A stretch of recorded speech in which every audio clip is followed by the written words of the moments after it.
at the Gentlemen, you ready for the accelerating, 24-hour so race? it will be hard to be in front of them. Spoiler alert, I'm not actually doing the stint. Well, not the What I first know one is anyway. our guys can handle 7 laps, and some of the other guys cannot handle 7 laps. Thanks, Antonio. Thanks for getting in early, mate. I'm actually not going to kick any butt tonight. It's all Tim. So Tim has actually put us on pole. You've got Butler Powell Motorsports cars across the top 5s. We've got 3. We've got 2 BMWs. We've got the 1 Porsche. Our Porsche is on pole. And I think the other 2 are on 3rd or 5th. I can actually check the menu now.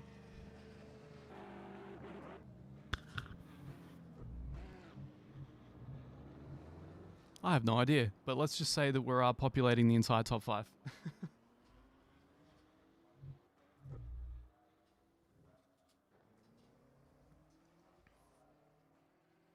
How you guys doing?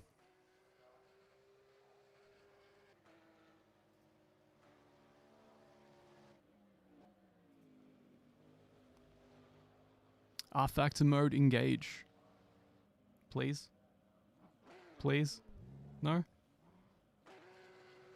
I love streaming. Everything always goes right. Ah, there we go. Thanks, Antonio. I know it's a bit of a change of pace. I normally do the pre-produced scripted videos, which is nice and paced, but this is such a great way to get tons of content out and chat with you guys while we do it. So, for those of you who have just arrived,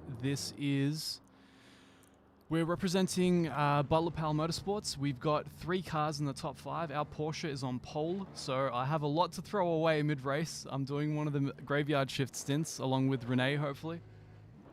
And, yeah, we've got 2 other cars, 2 BMWs, both in the top 5, so, you know, not much to lose. Thanks, Ike. I'm glad you're enjoying it. The guys were nice enough to hook me up with their overlays and, you know, self-promo.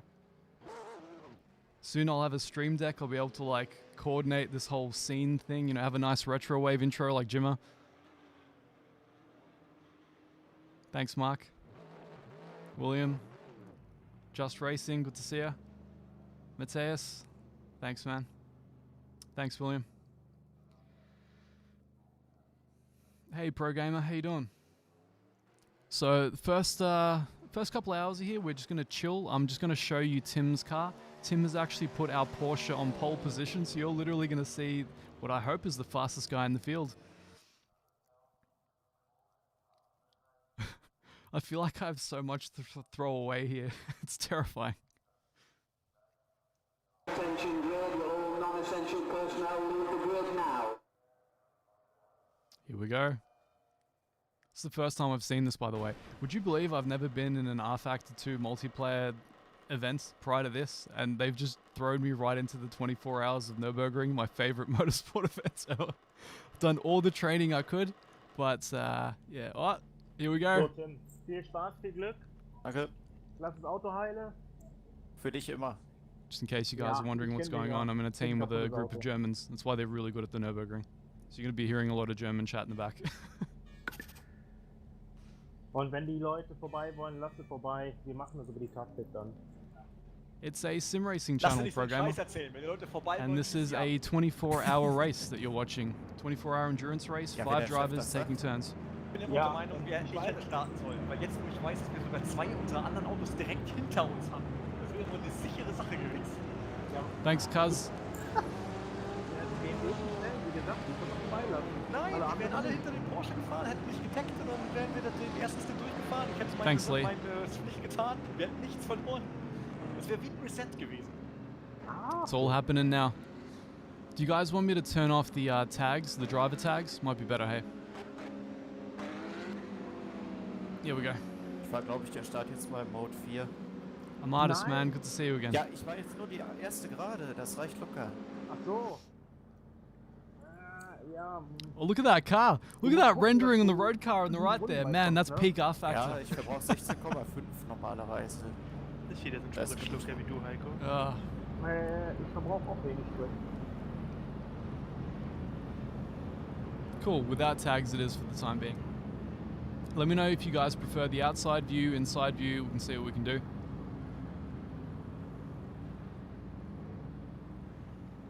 I can't help but feel it's focusing on the wrong car.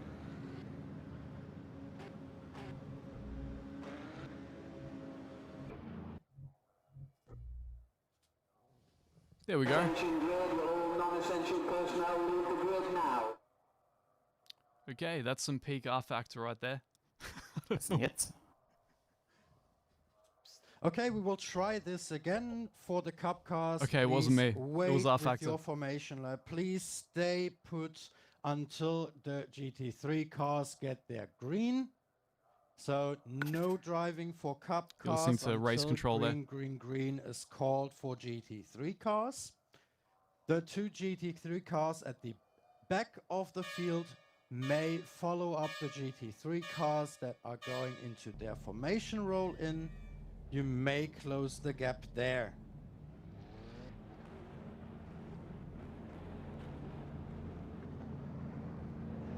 Fängst du wieder gut an, oder? Okay, let's try that again. And I think Yeah. I'm focused on the wrong car one more time. Ich war jetzt durchgekommen wegen seiner 30. Ach so. Hat jetzt 2 Sekunden Zeit.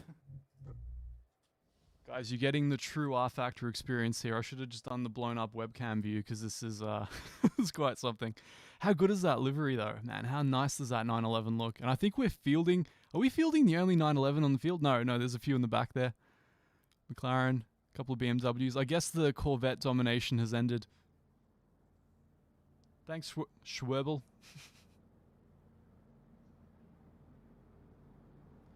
Too many cars on track, William. Let's check. Ich glaube, der Riese, der wird in T1 auf jeden Fall Erster sein. Nee, glaube ich nicht. 50 cars on track would appear, right? It's like Also, half a Corvette proper anzieht. grid for the Nürburgring. Der Porsche zieht besser. Thanks, Skrilla. Alles getestet.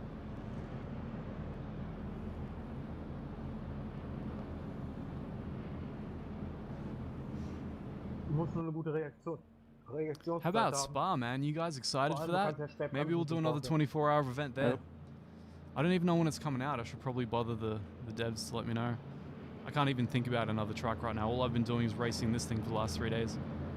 So these guys are freaking alien, man. One of them coached me for half an hour today. I dropped 6 seconds a lap.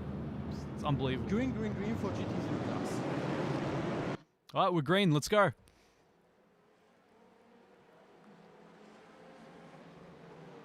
Get my mouse cursor out of the way for you guys.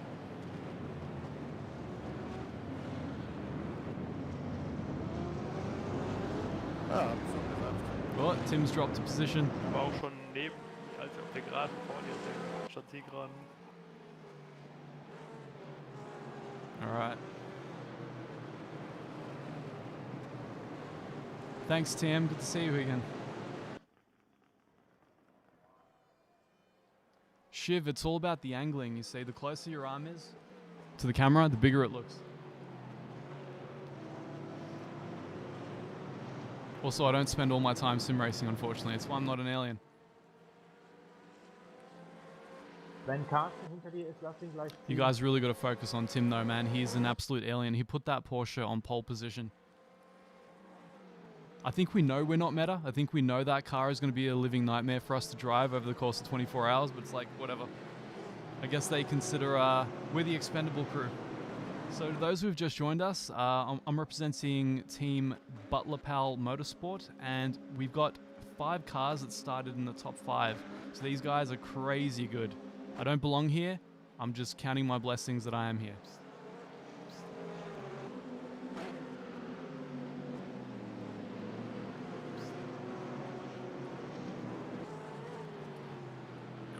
Green for the cup cars. Looks like the cup cars just went live as well, somewhere way in the back. It's going to be interesting when we start running into traffic. You're not going to be able to tell the difference because the 911s look so similar. I agree with you, Ike. Yeah. The whole meta thing with gaming is what makes it so boring, you know? It's one of the things I was never big on, like top tier competitions. You start to exploit little flaws and glitches in physics models. I mean, you're probably going to see a lot of people doing that sort of stuff because they're all so much better than I am at this. I just hope to survive my stint and not ruin the car for the team. I think that'd be a win. And not get any crazy penalties for speeding in the pits.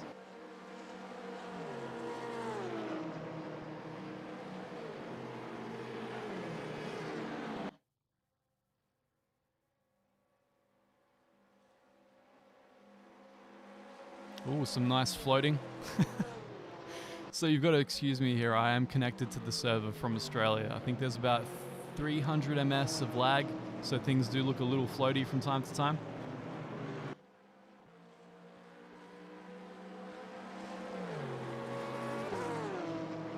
Hey Bilal, how you doing?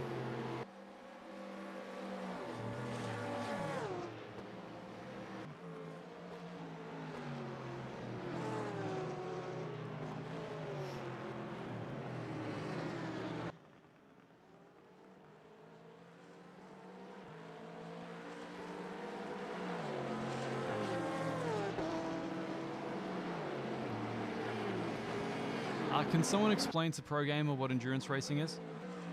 Hey Ray, how you doing?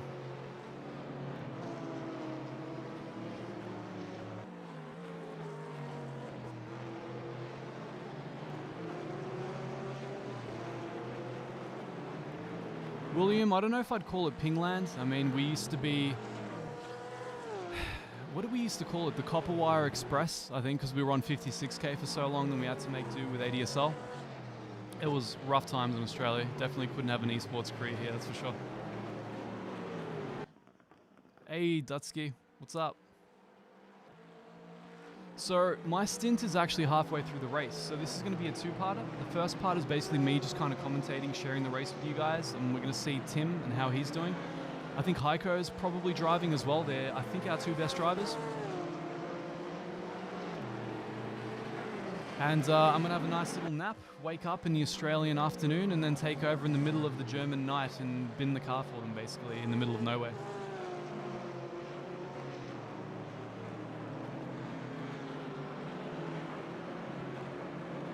No, I shouldn't be sleeping. It's only like 11. Don't even sweat it, bro.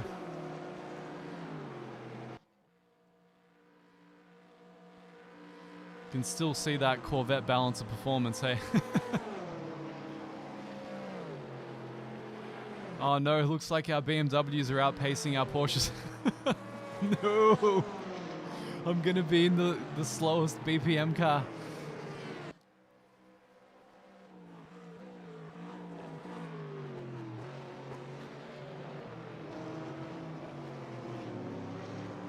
So Tim is currently running in second, I believe, based on what I'm looking at there. We've got another car, what looks to be third, right behind him. So we've got two BMWs, we've got one 911.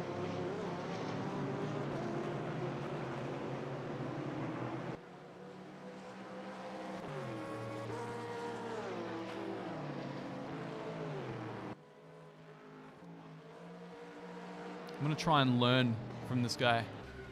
See how this goes.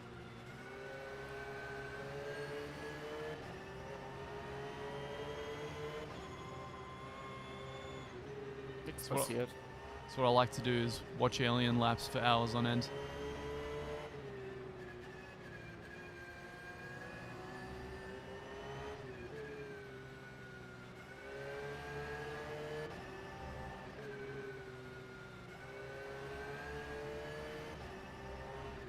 Slobodan, thanks man. Back from the homestead.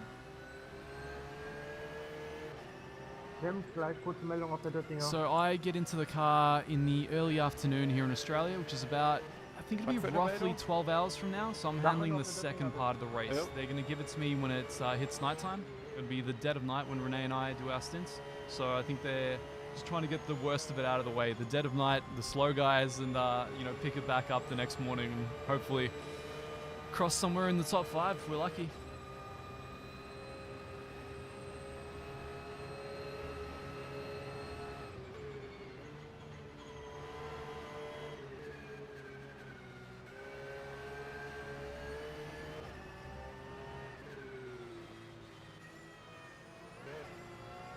Yes. You know, you can speak to the guys through my stream, Renee, through TeamSpeak. I don't know if we're like keeping that clear so that Tim doesn't, you know, crash or get inundated with nonsense talk. Wenn der Start wieder vorbeigeht, kann sein, dass Sprit spart hinter dir. Müssen wir mal gucken. Wenn vorbei Yeah, I was doing a night stint before, and honestly, I loved it. I love the dead of night. I don't like dusk and I don't like dawn. When I see the long shadows and the red sun, I have no idea where my brake markers are. Totally gone. mal ploppt dieses scheiß Fenster unten auf.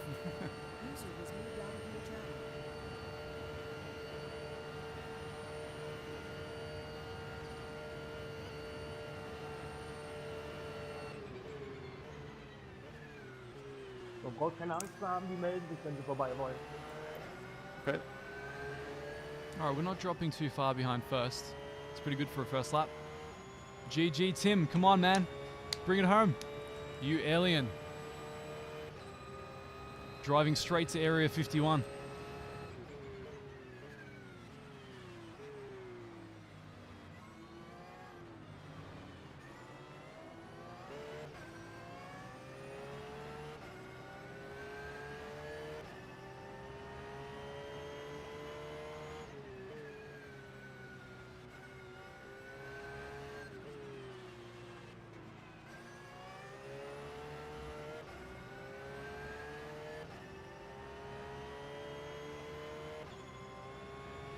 BRB guys, just going to join Renee's streaming only channel. Nice and exclusive just for you.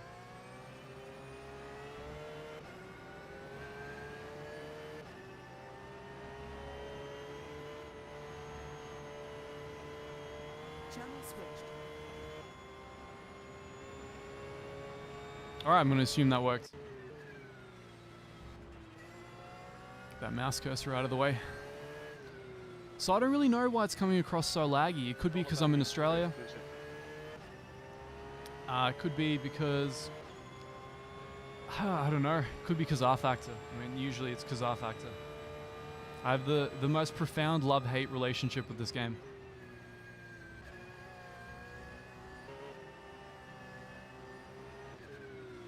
I've already tried BeamNG Pro Gamer. I've actually got a really cool video. I talked about the... What's it called again? The most realistic simulator you've never played? Something to that effect. It was basically a clickbait title that just really worked. You have like thousands of comments there of people going, "What? You think I haven't played it? I have thousands of hours in BeamNG." It's like, yeah, cool man, I was talking directly to you with that. But it's a good video. I'm very passionate about BeamNG. Absolutely love it. I think it's an amazing game. I think it probably represents the future of Sims. Physically modeling the entire car, beautiful.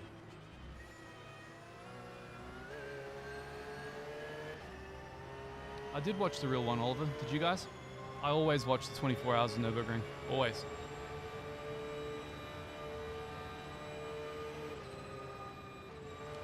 I'll play an F1 game when they go back to V10s. How about that?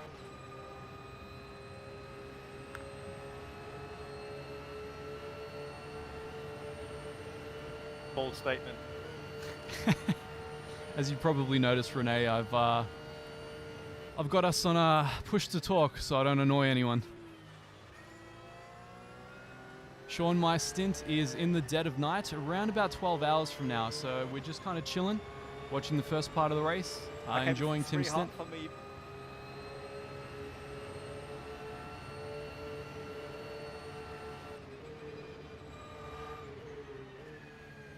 You're probably going to experience that insane stream delay there, Renee. I think it's about 10 seconds on YouTube.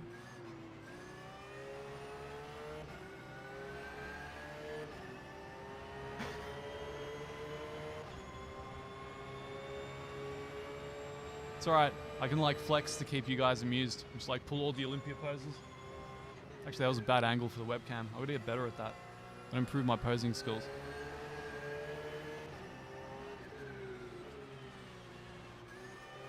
Fine, you're gonna get like some weird doubling up of chat there, Renee. But hey, alright, you asked for it.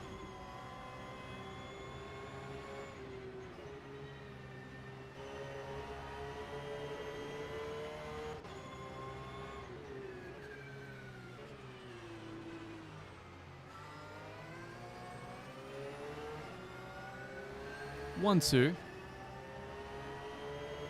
Testes, testes, testes. One, two. Okay. Clap your hands 3 times if you can hear me, Renee. Done. Beautiful. All right. It's all working way better than us trying to connect to this server, so I feel good. That's true. That's true. Are you streaming on your end, mate, or? Not yet, no. I'm still working on some stuff. Sure. I mean, you should just sit there and act like you're driving. That would let you look really, really professional. Damn, that is a great idea. Let's see how many people we can fool, actually. All right, we'll see if I can lock it in with the... I can't mime that I can drive as good as Tim, though. That's the problem. It would be quite fun, though. You feeling good? Feeling ready? Yeah, man. I love this view. There's like no wheel in the way, no HUD. It's beautiful. These are some great race physics. Whoa, I'm just like floating to the side. People think steering in R-Fact is really inconsistent and weird. Yep, totally turning right. That's good. Yeah, you need to do better when trying to enforce us thinking this is for feedback, so it needs a bit more work from your side. Well, I actually have a broken DD1 that like puts out twice the force output that it should, so people think I'm really weak when they're like, hey man, do the FFB at 40, and then I put it at 20, I'm like, ow, my arms hurt. Oh dear. Welcome, MB. There's a high chance that we will get back on the lead, I think. I mean, he's keeping up the pace really, really well. Is the BOP for the Corvette still a little bit kind of, you know, eh? No, it's fine here. It's basically, as far as we know, at least that's what we expect in terms of strategies right now. Yep. The Corvette will probably not run as many laps as we can. Yep. And on the other hand, there might be a penalty around the corner for them starting first. Ah, I see. So for now, we just try to hang on to it. Normally the BMW should be a bit quicker in early stage, so that's what we said. Whenever our BMWs want to pass, they can. Yeah, the rest is just staying with the Risi and seeing if there will be a penalty, and then we can pass it. Well, that's great. We can offset that with my speeding in the pit lane penalty that we're going to pick up in about 12 hours, so it'll all work out great. We won't get. I will scream at you if you have to hit the limiter. Well, that's why I was working so hard with Heiko before. I'm like, dude, you got to tell me where to brake for the pits. I do not want to make this mistake. It's time I cannot throw away. So I'll brake too early and I'll clog it up. Yeah, the red marker on the right is not easy to see. No, it's not at all. And because this is way slower than offline as well. I'm used to slowing down to 100 kph, which is what the limit is when you're not on the server. But here it's half the speed. Yeah. By the way, there is a lot. I see a lot of people asking regarding how far away. There is a live data link if you want to see that. Oh yeah. Do you want to link them up in the chat? Because I don't have access to that right now. So, to those of you guys who are wondering whom I'm talking to, it's Renee Butler, co-owner or perhaps entire owner of the motorsports team that I'm driving for here tonight, or rather tomorrow night. We've got 3 cars that started in the top 5. Tim put our 911 on pole position, so there's a lot for us to throw away here potentially. And there's 2 BMWs somewhere far behind us because they're vastly inferior plebs, and we're the master race of Porsche. I'm actually surprised that we went for Porsche while we also field 2 BMWs, but... The moment you told me it wasn't a 488, I knew that you don't love me. Oh, that's because we had the entry lined up before you lined up your thoughts about joining. I got performance anxiety, man. I had to really mull it over, you know. And the real fun part is that this is based on the 2018 Nordschleife for 24 hours, like what do you see in terms of caravans and everything. Interesting. So it's a 2018 scan, and it's based on the 2018 pictures, videos we have. So and in is that the OCD guys in the programming and the design department going, the caravan has to be exact. It's got to be this color. It's got to be that grade of beige, and it's got to be like right there, 3 meters next to the other one. You know, that R factor perfectionism that we know and love. Not on the colors and all that, because if they would do that, we'd probably never finish any track at all. Yeah. Positioning, yes. There's a lot of. We have tons of reference videos and pictures of the track, obviously. It's just so cool to see it, because my first ever real race was the RCN race within the 24 hours of Nürburgring. So I did a race in the same environment, like with all the caravans there, and it's amazing. Right. Just switching to oh man, I've forgotten how to speak at midnight. I'm switching to external view for the guys, just change things up a little bit. I think it mitigates some of that lag that I get from being essentially on the other side of the planet. Might look a little more palatable. You know that you could have the overlay, right? Which overlay? You know how our esports events look like, right? Yes, Now, I do. Yes. Are you on the new or old UI? I'm on the old UI, so there's no overlay for me. You could just switch to the new one because then you got the overlay automatically in. Why don't I? People could actually see the standings. Why don't I do that for the next event? Maybe. I have a feeling that something will go terribly wrong. The stream will go down, and you will never see me again. I was offering you an easy way out to not embarrass yourself behind the wheel here. Just acting like, oh, I destroyed the game with it. But okay. Appreciate it. Is that your likely excuse? Like, oh guys, I couldn't join the server. I really tried. I reinstalled the game, but it's. I'm doing now. That's why I got Chris already calling me right now. So I'll come out here. I'll be back right after. Cool. See, this is his strategy. If Renee's not racing, I'm the slowest guy on the team. He does not want to be the slowest guy on the team. That's what's going on here.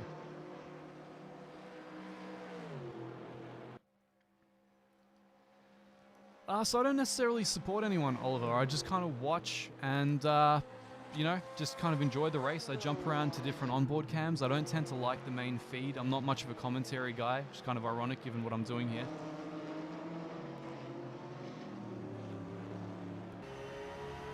Let's see. Ooh. Look at that. Inside action. Alright, we'll go back to this. We'll go with that. I believe we're back in third now, gentlemen. The BMWs have overtaken us. It's okay, they're on our team, but it still hurts a little inside.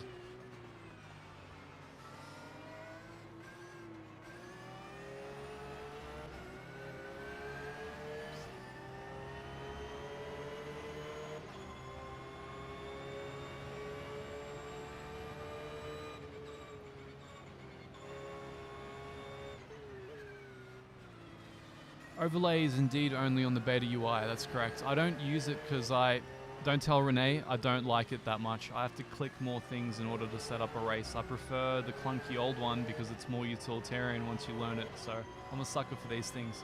If you knew what my company made, we're big on UI and user interfacing and scalability and stuff, so I'm not really big on tabbed up UIs. So as much as I love rFactor, the new UI is definitely not, you know, my ball of hay, as it were.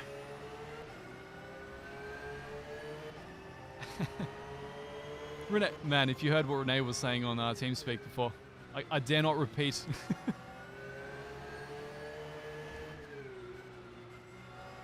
So Oliver, I'd be watching the GT British Championship right now. I think our man James Baldwin is qualifying. So if you guys want to watch something else with this, I think they're qualifying for Silverstone right now. Spoiler alert, I am looking to have him on the channel very, very soon. Really cool guy. I can't wait to pick his brain now that he's running his first GT championship in real life, jumping over from being a complete sim racing alien. It's going to be super exciting. Can't wait for that.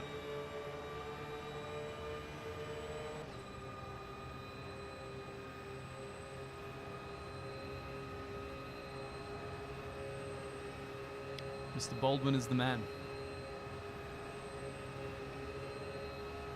We've got a few Aussies on this channel. Maybe the accent attracts like, you know, maybe we are the only people that understand each other. Maybe we sound so outbacked out, like we came out of a trailer park, that everybody else is just like, what the hell are these guys talking about? So I'd have to double check. Unfortunately, it's kind of hard with this UI, Nicholas, but I think from what I've seen, currently our Porsche is running in third. The BMW up in front is ours, and I think he's running second, and we have another BMW somewhere behind us.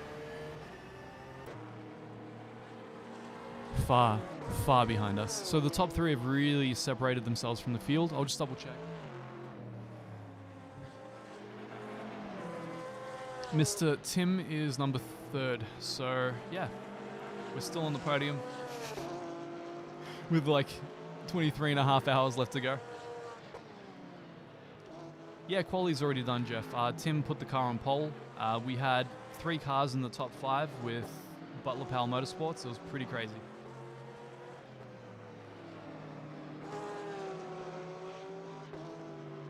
Yeah, Renee was meant to throw in that link. But I mean, you know, feel free to look it up somewhere and, you know. Matthias, thank you so much, man. I'm having so much fun just spectating and watching these crazy guys do their thing. Unfortunately, there's going to be a bit of a break in the middle. I'm going to eventually have to go to sleep. And, you know, do that resting up thing before my stint starts in the Aussie afternoon tomorrow.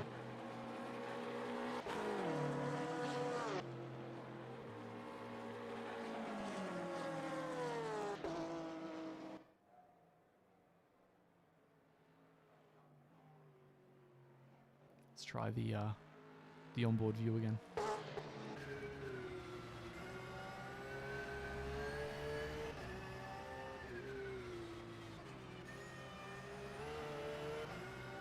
I call this alien view.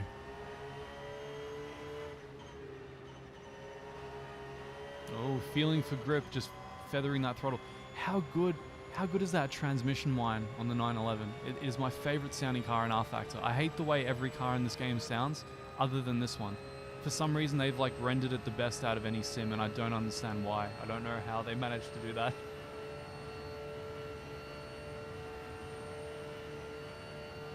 James's quali's in 2.5 hours. That means in 2.5 hours, guys, I'm bailing.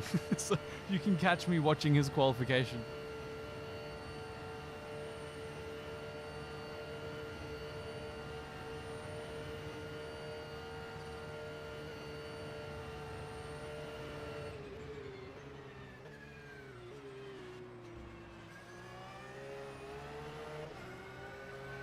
I've done it before. I've been on the Nordschleife in real life. It was absolutely amazing. I loved it. I love being there. A lot of the team are from around there, actually, so if things go really well and the world opens back up again, maybe I'll find myself back there sooner rather than later. That'd be amazing. I can crash one of their cars. It'd be awesome.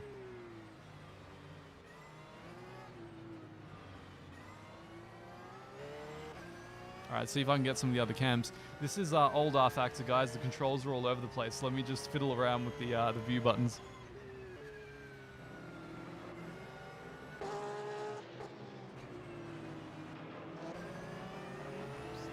This is race control, 60 seconds stop and go penalty for car number 29 for unsafe rejoin, and a drive-through penalty for car number 96 for causing a collision under yellow.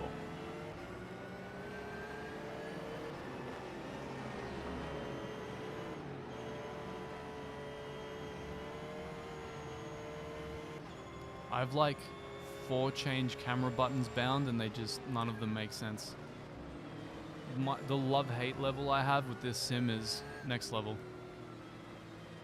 So to those who've just joined us, we're spectating Tim driving the Butler Powell Motorsports 911 GT3 in 3rd position behind the Butler Powell Motorsports BMW in 2nd position.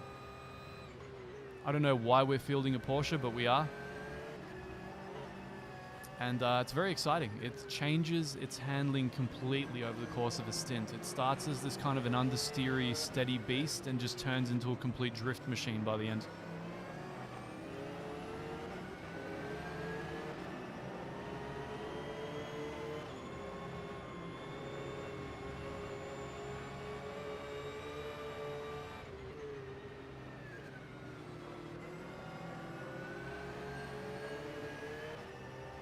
No, there's nothing in particular wrong with the Porsche. It's very fun. It's got a very unique handling style, which I had to kind of acclimate myself to.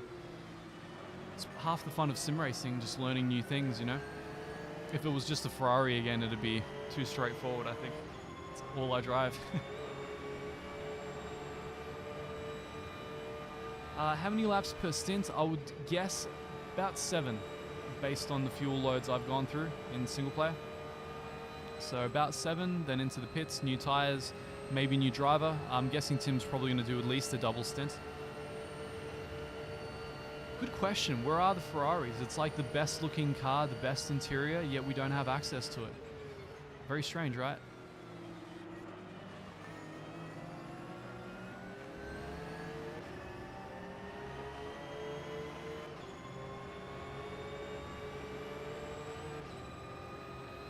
I don't think we'd make 8 laps per stint unless these guys drive and conserve fuel in a way that I haven't been able to do. Average lap is just over 8 minutes.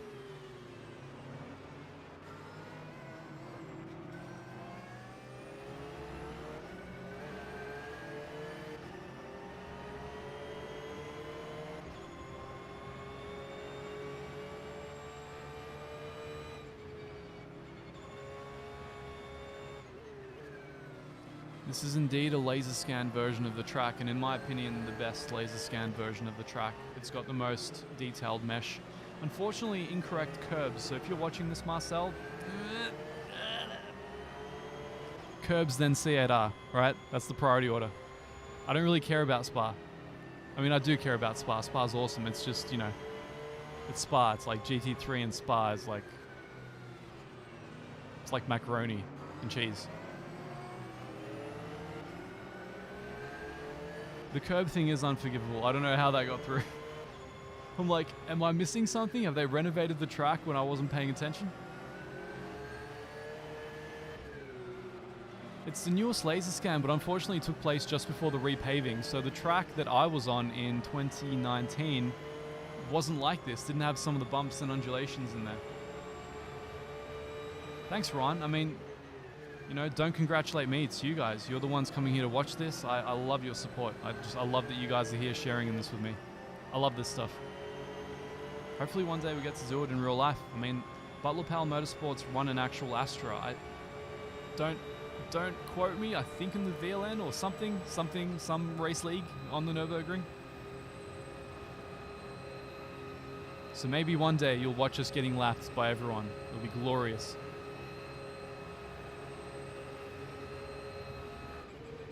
See, I definitely can fool people. Look, if I just pretend that I drive and someone comes into the chat, they're going to totally think I'm Tim.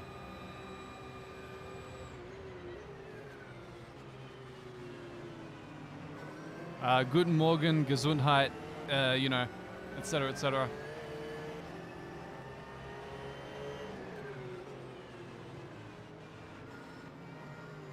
Eine Gemüsekebab mit alles Salat, bitte.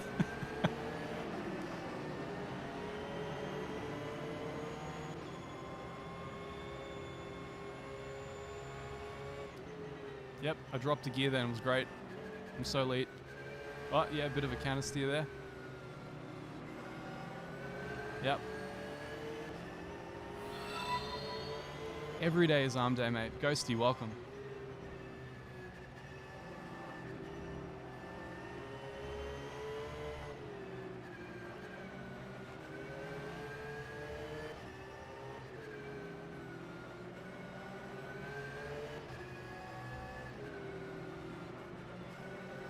We appreciate you being here, Nicholas. Thank you, man.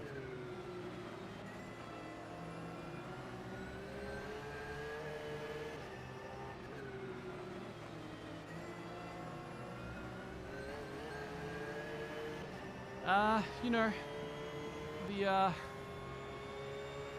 the suspension setup, I don't know. I mean, look, the gradation, Minecraft and fun stuff, welcome. So, you know, you don't get very many ticks on the dampers on the Porsche, and it's always like bad in some way. It's either too stiff and you're bouncing out, which is what I feel right now. I prefer something that absorbs the bumps a little better. But if you soften it anymore, I think you're gonna run into the negatives that come with that as well. So I mean, you know, it's no McLaren 720S. Thank you, Nicholas. It's an absolute pleasure to be a part of the team. I'm going to try and mitigate the amount of damage I do for you guys. Or at least I'm going to compensate by like trying to draw attention to the team and like spread your links out into the ether there so that when I do get the, you know, the one lap penalty thing for speeding in the pit lane, it won't be as bad. AMR Project GT, welcome. Welcome to everyone that's watching this, man. What a great event. What a great way to start competitive sim racing. These guys are insane. I don't know why they thought it was a good idea to involve me in this. Just not cool. You interview their CEO and they're like, yeah, this guy knows what he's talking about and doing. Clearly, let's just like throw him in the race for 24 hours. What could possibly go wrong?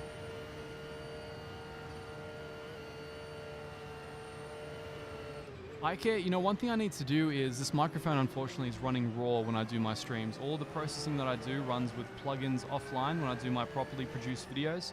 That's why it sounds a little bit more pleasant, whereas this is a little more kind of peaky and mid-rangey and telephonic. I need to find a way to process this microphone on the way down so it sounds better for you guys. I might actually experiment with that tonight before I wake up for my stint, so you can get buttery, silky smooth, suave ermine for the stint.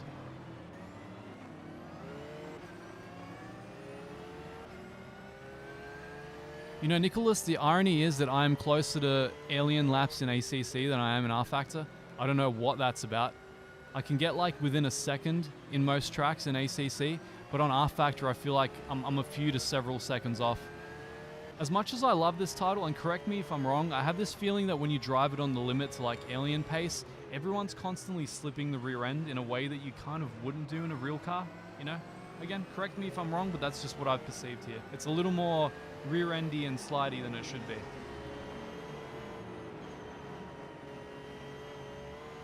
I will play with that ability, Ike. Thank you very much.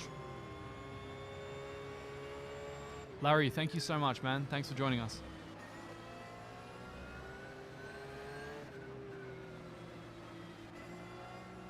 Best car and track combo, I would say in AMS2, the Rocco 001 in Alton Park, because it's the only combination of car and track that feels good in that entire game.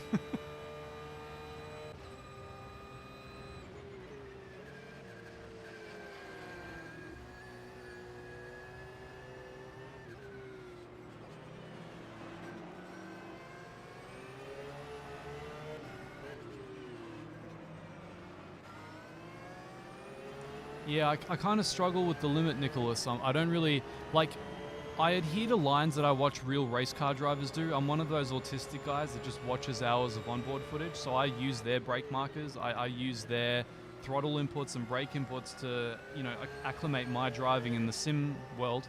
But when I do that on, say, Sebring, I'm like 4 seconds off pace, and I don't understand. I look at the guys driving, and they're like, they're braking like 50 meters later. I'm just like, what is going on? But again, that could just be because I suck. I mean, that's entirely likely.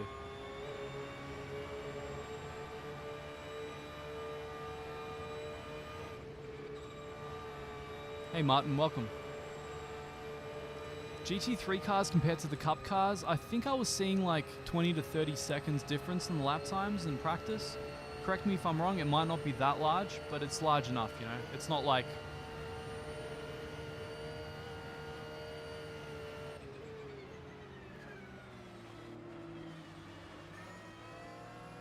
Yeah, Nicholas, it's one of the reasons I didn't get into esports. I don't like where sim racing delineates from real racing. I don't like driving a car the way that you wouldn't in real life. I don't want to pick up bad habits, which is one of the reasons I can't bring myself to play Automobilista 2.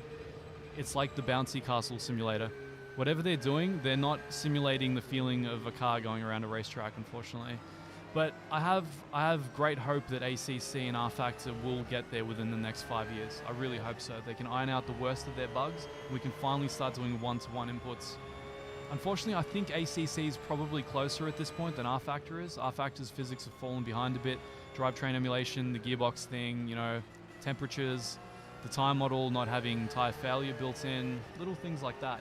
But it's still amazing to drive. It feels unbelievable. The stints I've done over the last week, I've absolutely loved.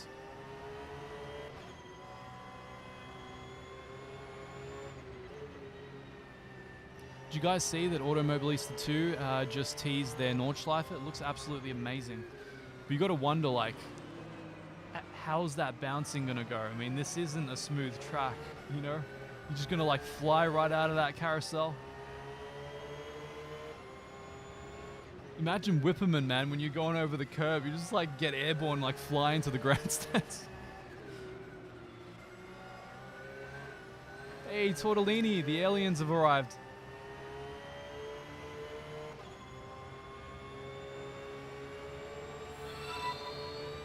Welcome, Joel. Right. This race control warning for car number 1 for causing a collision. Race control always like whispers before he announces. He's just like, psst, psst, hey guys, it's race control. We're in the Porsche 911 for Butler Powell Motorsports. I believe we're still in 3rd place. We got the BMW for BPM ahead of us. And we have some random Corvette in pole that we don't care about because it's not us. No, seriously, props to everyone. These guys they're operating at an insane skill level that I can't even comprehend. ASMR? What are you talking about, man? I don't know. Never heard of that acronym. You want me to like rustle some papers up here and shit?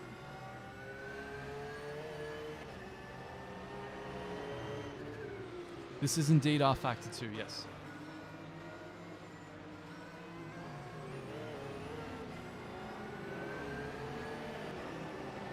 I think Renee has convinced me next time I do one of these, it's going to have to be with the new UI, because that way you guys are going to see the standings, you're going to see, you know, you're going to understand what you're actually perceiving without me explaining it the whole time.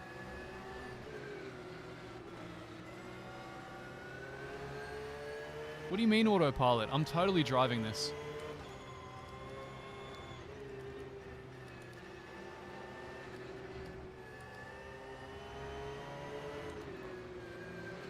Guten Morgen, kann ich habe eine, something, you know, can of Coke, bro.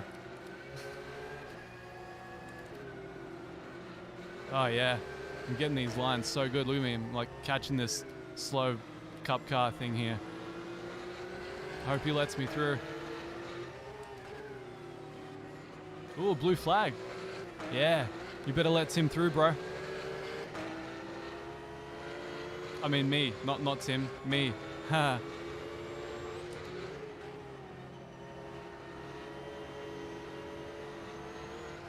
Yep, I'm third, boys. Bet you weren't expecting this.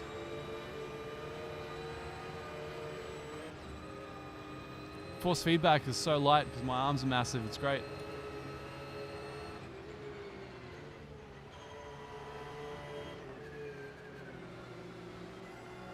Yeah, nah, back to autopilot, let the AI take control. Hey Samuel, how you doing?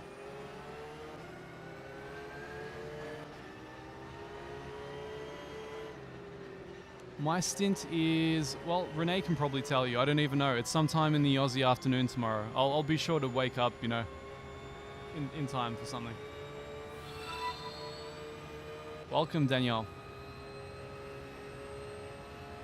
Hamidovic comes from Bosnia.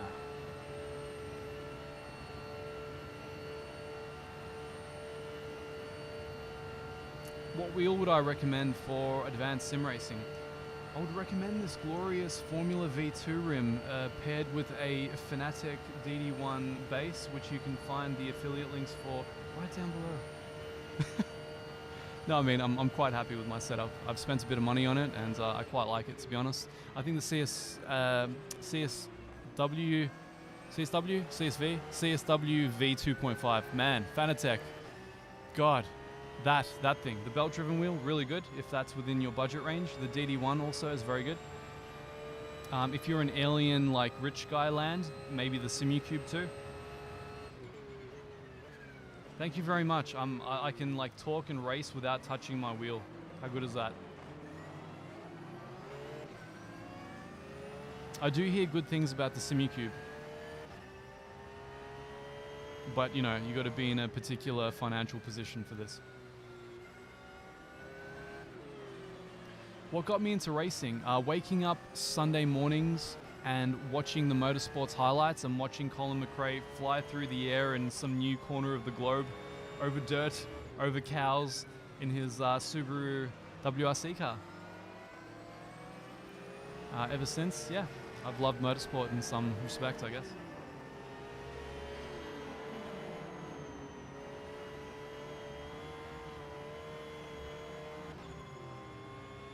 Let me know how the Simucubes go, guys. I'm very curious. I'm somewhat tempted, actually. I've been talking to Boosted Media lately, and he's like, yeah. Luckily, I'm one of those guys that has no life and works all the time, so, like, if the stuff costs a lot, it's not really a problem, because I have no life. I have, like, no family to spend it on, so it doesn't really matter. You can just, like, blast it all on the hobby, right? But I don't want you guys getting jealous, you know? I think about everyone, right? I mean, I should go back to my T500 RS. I mean, that's really where it's at. I've still got that, by the way. It's downstairs.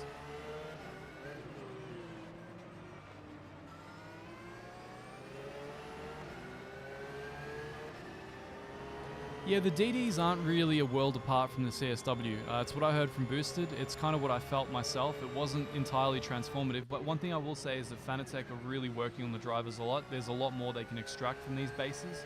The way that they're interpolating the forces isn't perfect. They still have like weird jolts and stuff. We're still operating on beta drivers, guys, so the DD ones are kind of unrefined, but I'm going to hang on to mine. I plan to do a lot more PlayStation content when GT7 comes out. So I'll see you guys when we do career mode. Listen to that Jazz Fusion, hot up a Civic, get some...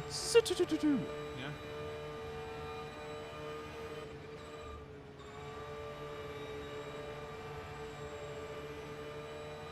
I'd be more than happy to sell my T500 to you if my housemate wasn't using it. So he gets dibs, unfortunately.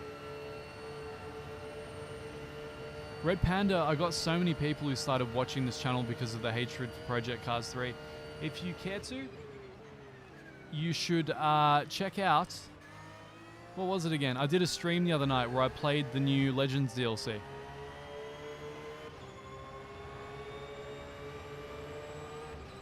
Yeah, Chris, I know. Unfortunately, I haven't gotten my audio stuff all the way set up. I need to find a way to process the microphone feed to make it nice and buttery smooth and then lift the volume with the limiter. I need to look into how to do that with OBS. I'm new to this whole streaming thing, believe it or not. With this gloriously professional presentation and this wonderful viewer base. I've never actually driven Race Room, Linus. Psst, that means race control is coming.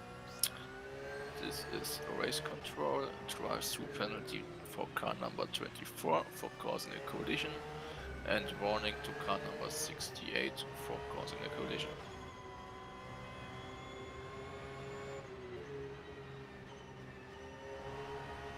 Thanks, John. Have you noticed that I don't even need to manipulate the wheel? I found a way to like neurally interface with the car. It just does what I feel. It expresses my inner self.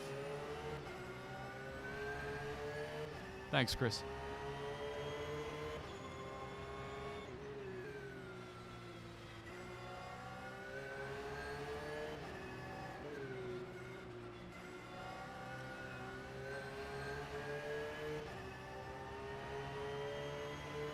Ah, thanks, Ivan. I had no idea. Reaper's great. I keep hearing good things. My programmer tells me that it functions the best with our plugins. So I'm a Cubase guy. Have been for like 20 years now. So it's hard to move across. But yeah, they're really being left behind. Race Director does sound a bit like a supervillain. Just like knocking on the things, like.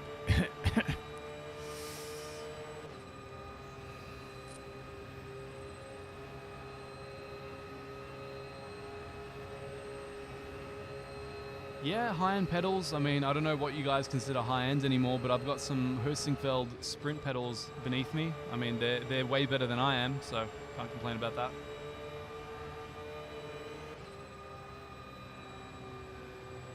Ajax. I'm surprised you're able to actually stream this from Bosnia. Last time I was back home, man, the internet was in a rough state, so thank you.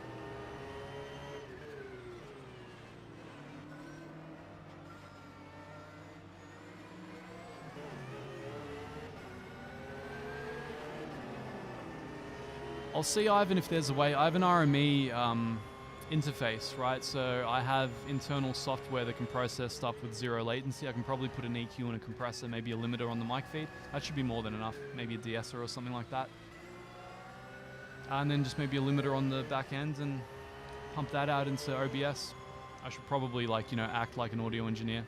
But I think with streaming, I had other concerns, like making sure there was a stream for you guys to watch and making sure that I wasn't like a starfish, like, welcome, guys. Thanks for joining my channel.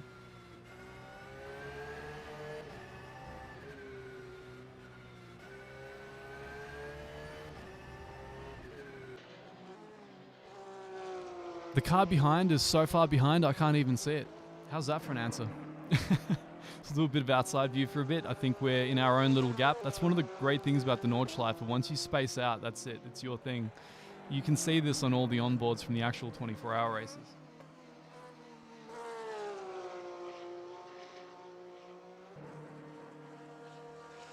Well, you made it work, Tortellini. I don't know what you use these days, but your times are a heck of a lot better than mine are.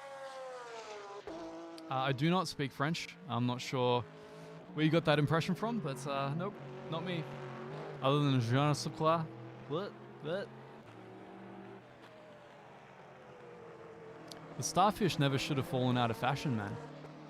It's like the robot. It's timeless. JT, man, good to see you again. What's up?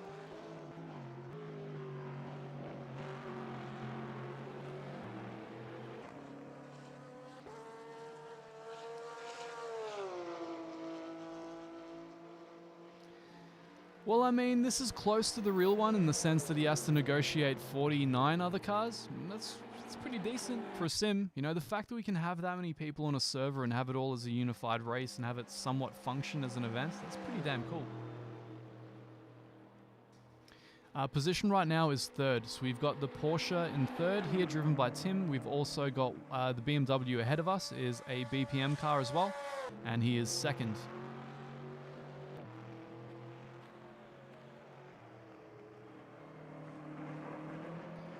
How many more hours? We have, I believe, 23 hours left to go. Thanks, Azuri. Appreciate that. Sometimes you just find your calling in life, you know? I think I need to start an OnlyFans account. I think that's the natural extension of this. Like, what do you guys think? I think so.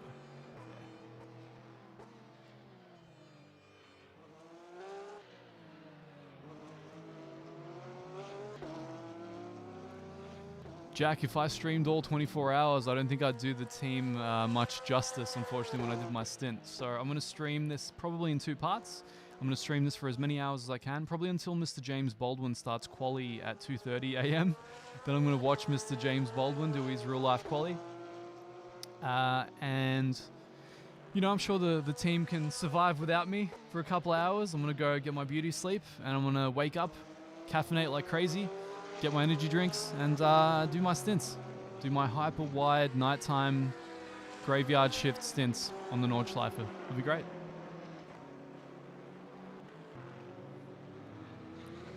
What did happen to our BMW, Renee?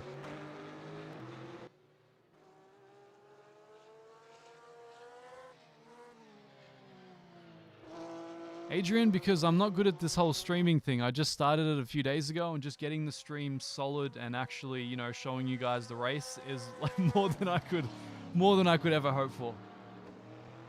Just don't worry, Renee will chastise me for this, and he'll get me using the new UI, which will have the overlay. It'll have all the position data and all that sort of stuff that I don't know anything about. So, all in good time, mate.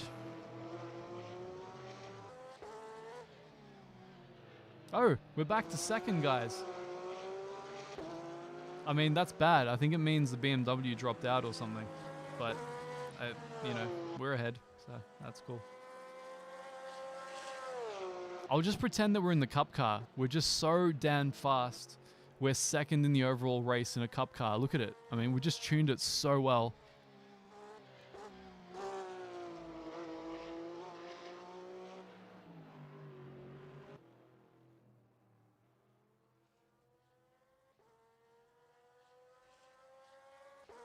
So you have Renee, you don't need an overlay. It's like a real-time information relay system. That's great to hear, Paolo. I had no idea that they were recommending me a lot, so that's something. All right. I feel like we get more viewers when it's on board. Let's see. We'll try this out, right? So we'll sit in about 200. Wait, I'm gonna try the other onboard view. Yeah, that one. That one's nice.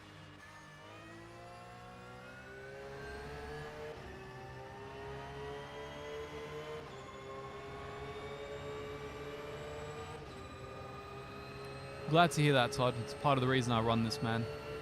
I don't have much time in my life for the serious matters either. I like to just pretend I'm a kid and play games. For a living. It's pretty good. ABC, hi, how you doing?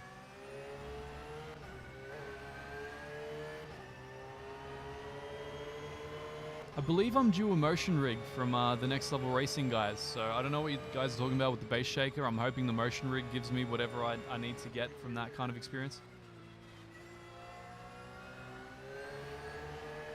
This is indeed R-Factor. R-Factor 2 no less.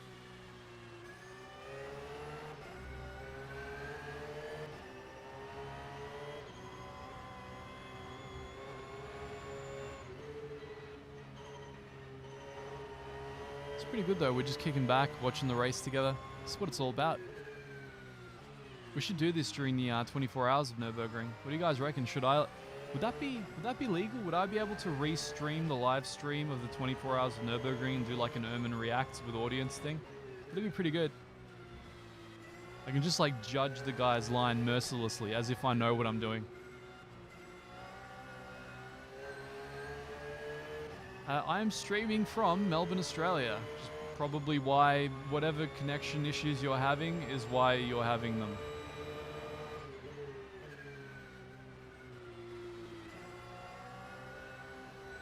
I wouldn't need to judge the commentating team, man. I very clearly could do a better job just by myself. Or with that woman from IMSA. She is one of the best commentators I've ever heard in my life. If I could pair up with her, like, we would be the dream team. And Renee, of course. You know, Renee's really good. Yeah.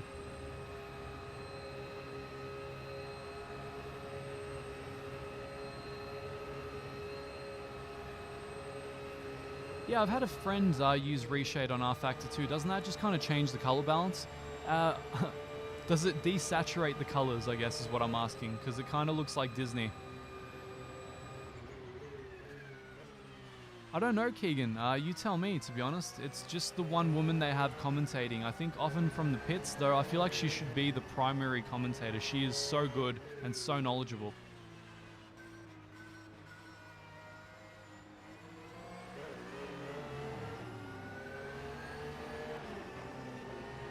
Share Adam. Cool. I'll bear that in mind.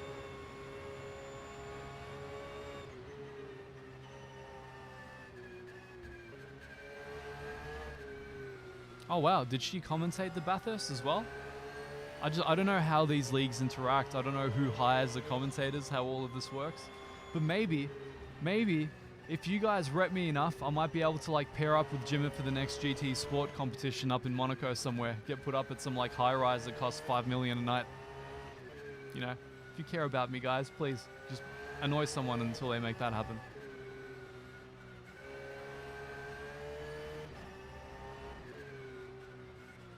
I love the spacing out that naturally happens on the Nordschleife. It's great. You can really get into a groove and just be in your own headspace. To someone like me who got into motorsport through rally, that's absolutely perfect because I don't really care about other cars. I don't really want to race people. I just want to race myself. Makes you wonder why I'm here.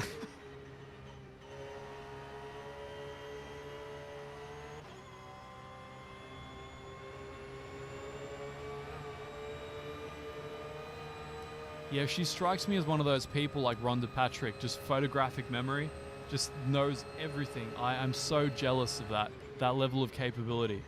I'm always having to fumble my words because, you know, the sentence gets to a certain point, but then the brain has to scan the hard drive for the content.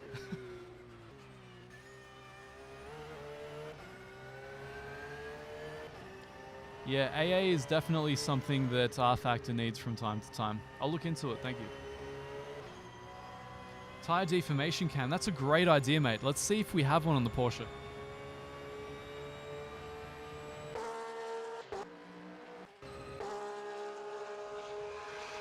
Yeah.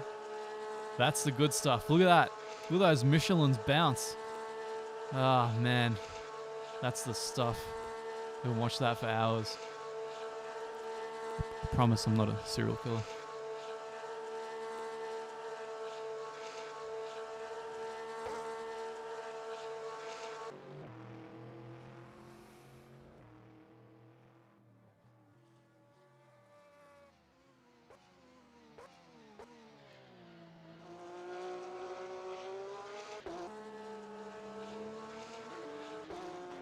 Something undulations indeed. I've already gotten an eye. Oh, we're in the pits already. Just before the red flag as well. It's good. I have to get used to the pits being half speed on the server. Offline, it's interesting. Are we in the first garage? Oh man. Oh no. I'm gonna like hook it. I'm gonna hook it into the barrier on the way in. I can see it already. It does need a bigger wing. It should be the RSR. I want to be doing GTE races. So I think that's first in front of us. If, unless I'm mistaken. How's he on Pirellis while we're on Michelin's? Shouldn't we technically be quicker then?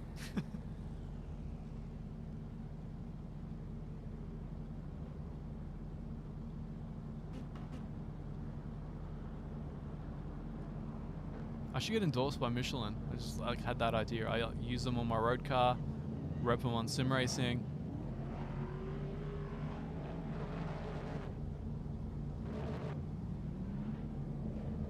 No, we're still in the pits. Get out of the pits. Get you some time model. Yeah, get you some time model. Look at that beautiful livery.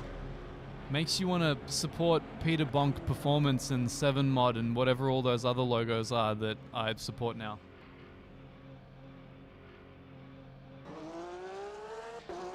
Keegan, my road car is an old Subaru GC8, the very last of the McRae shape.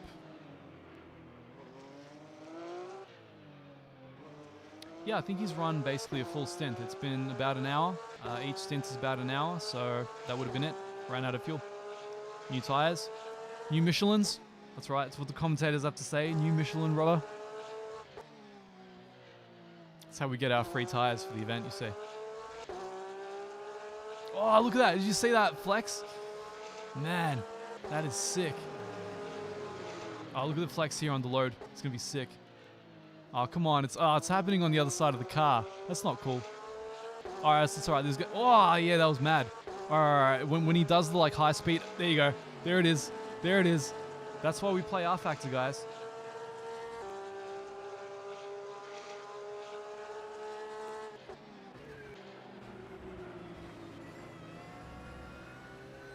Back to the race. I think we're still second. Let me double check. We're fourth. We're not second.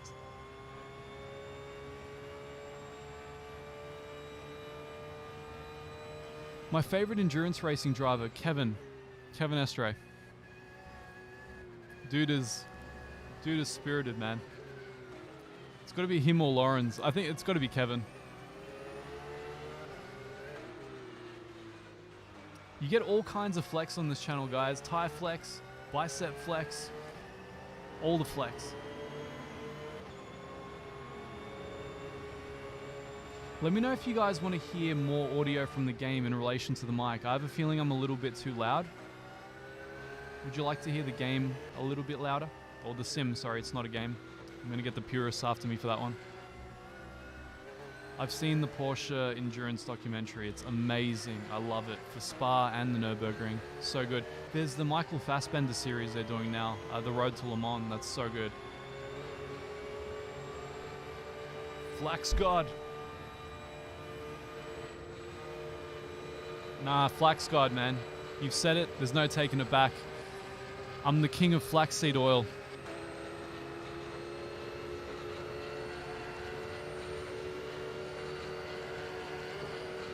Yeah, I'd pay that. Estray and Christensen.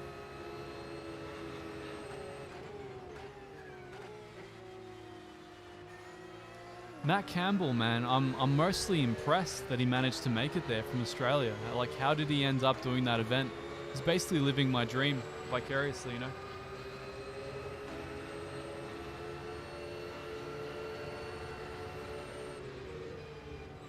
Thanks, Dav.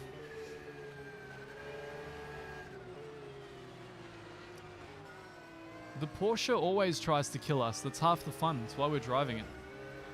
But I'd say it probably did. He just did the last lap of the first stint, so my guess is it probably reared around on him a few times. I've had to get myself used to its handling character. The last lap is always spinny land. I can't believe how aggressively Heiko wanted me to drive. Like, I came into this event going like, all right, I'm going to conserve the tires. I'm going to make sure I get it back. And he's just like, push, push, push, push, more throttle. Rotate car on throttle. I'm just like, oh, God.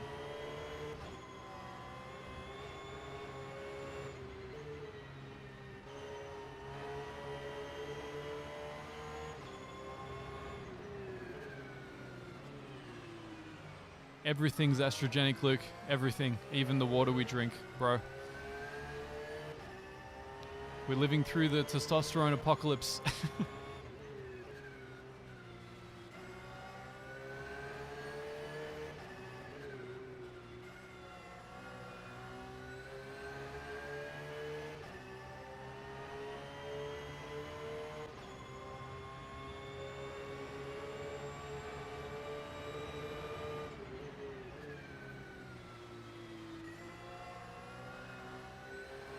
That makes a lot of sense, Oliver. Yeah. They're telling me that we're basically flipping our tires with each stint. I don't know if that strategy is going to work out or not, but it allows us to push to the limit constantly. So I can't complain about that, really. I was kind of preparing for double stinting the tires, you know, that's why I was driving like a bee.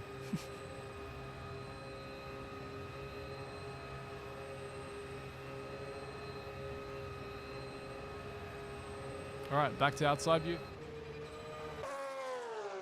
Bow! That glorious synthesized version of a Porsche 911 engine. Hey, look, we're catching the guys up ahead. Kinda. With the new rubber. I mean, it's just a matter of time.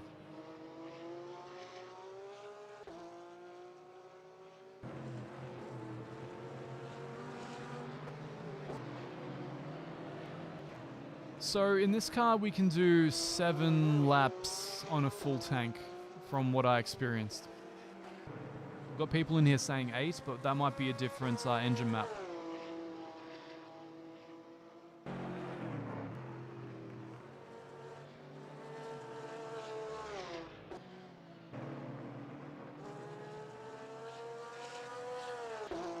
$50 cars on the track, Matthew, and our team is fielding 3 of them right now. 2 BMWs and a 911.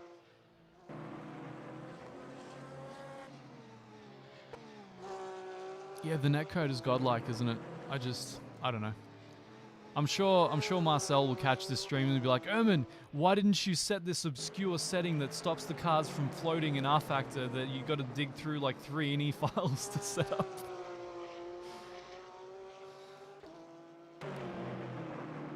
I have such a love-hate relationship with this game. It's like an abusive relationship.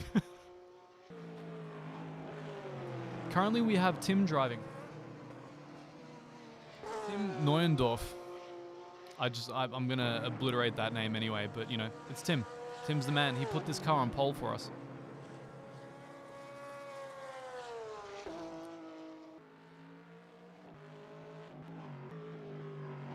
Sim racing does boost testosterone, but only if you're using a DD2 with the force feedback at max.